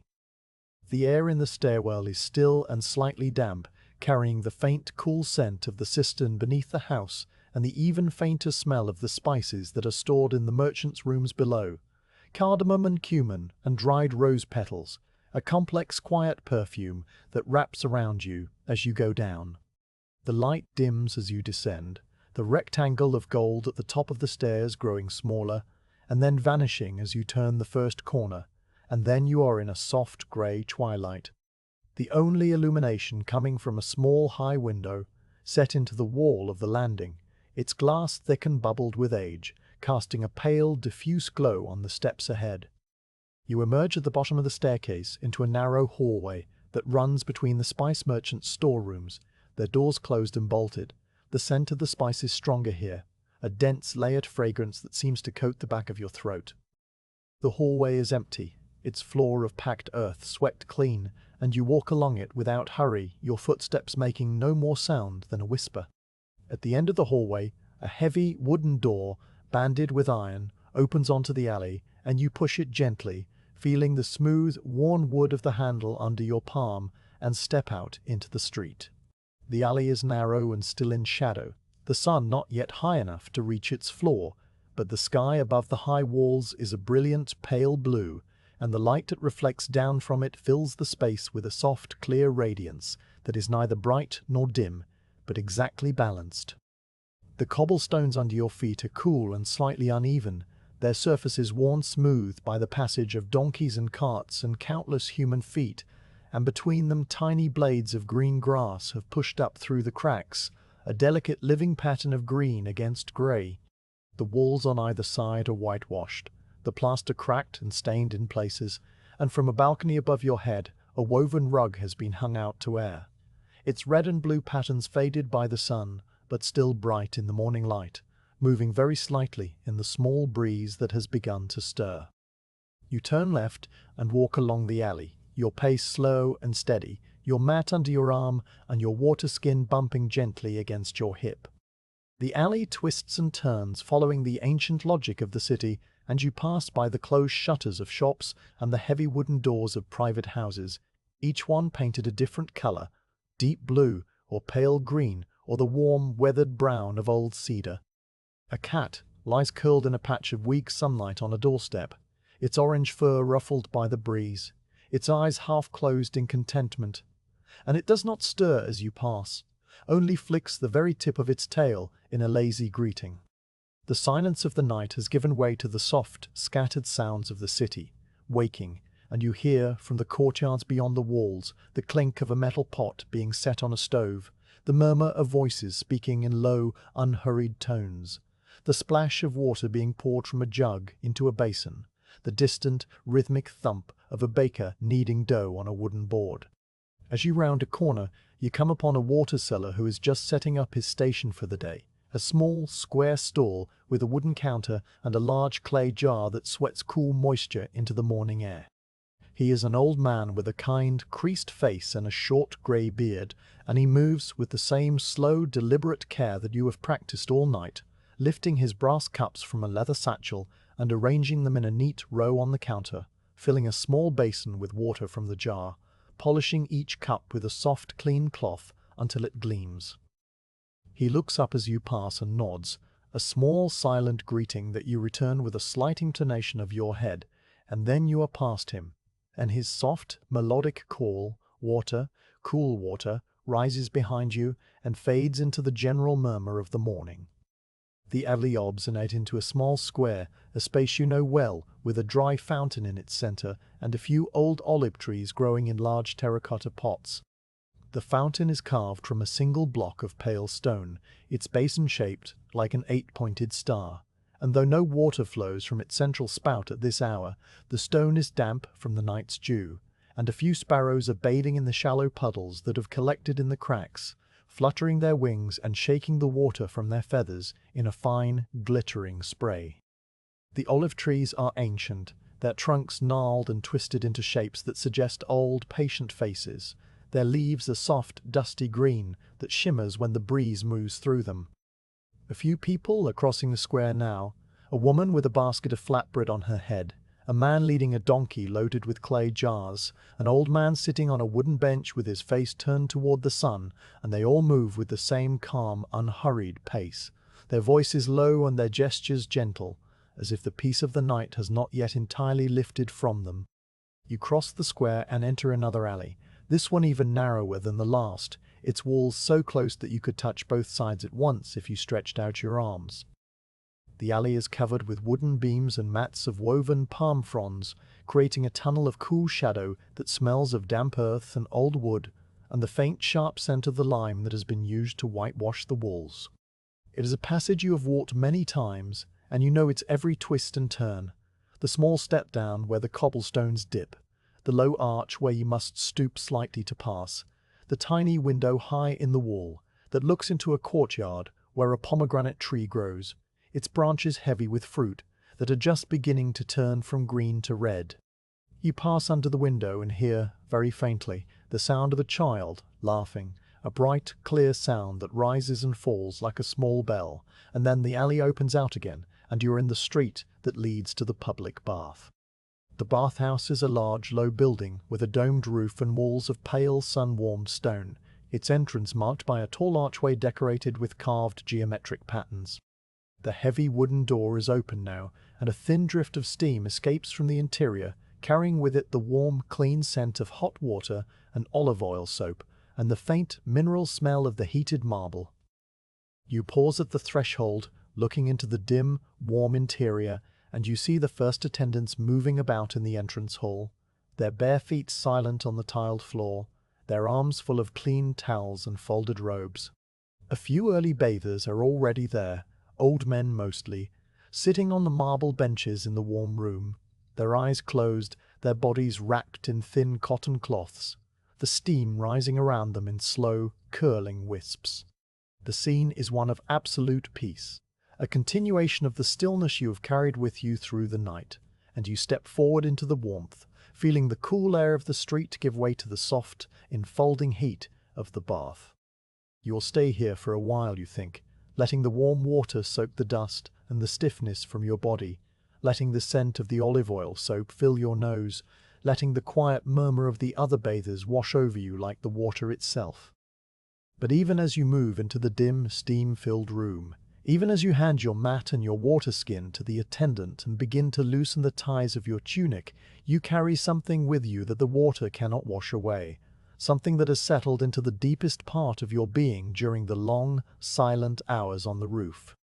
It is the stillness itself, the deep, quiet center that you built through the night, and that now rests inside you like a seed, small and dense and full of a life that needs no action to be complete. You felt it form as you watched the door that did not open, as you listened to the water wheel that never stopped turning, as you breathed in the scent of jasmine and baking bread and the cool, clean air of the mountains. And now it is part of you, a quiet companion that will remain long after the warmth of the bath has faded, and the sun has set, and the next night has begun. You carry it with you as you step into the warm water, and you know, without needing to think it, that the waiting was never for something outside yourself, but for this, the quiet fullness that comes when there is nothing left to wait for.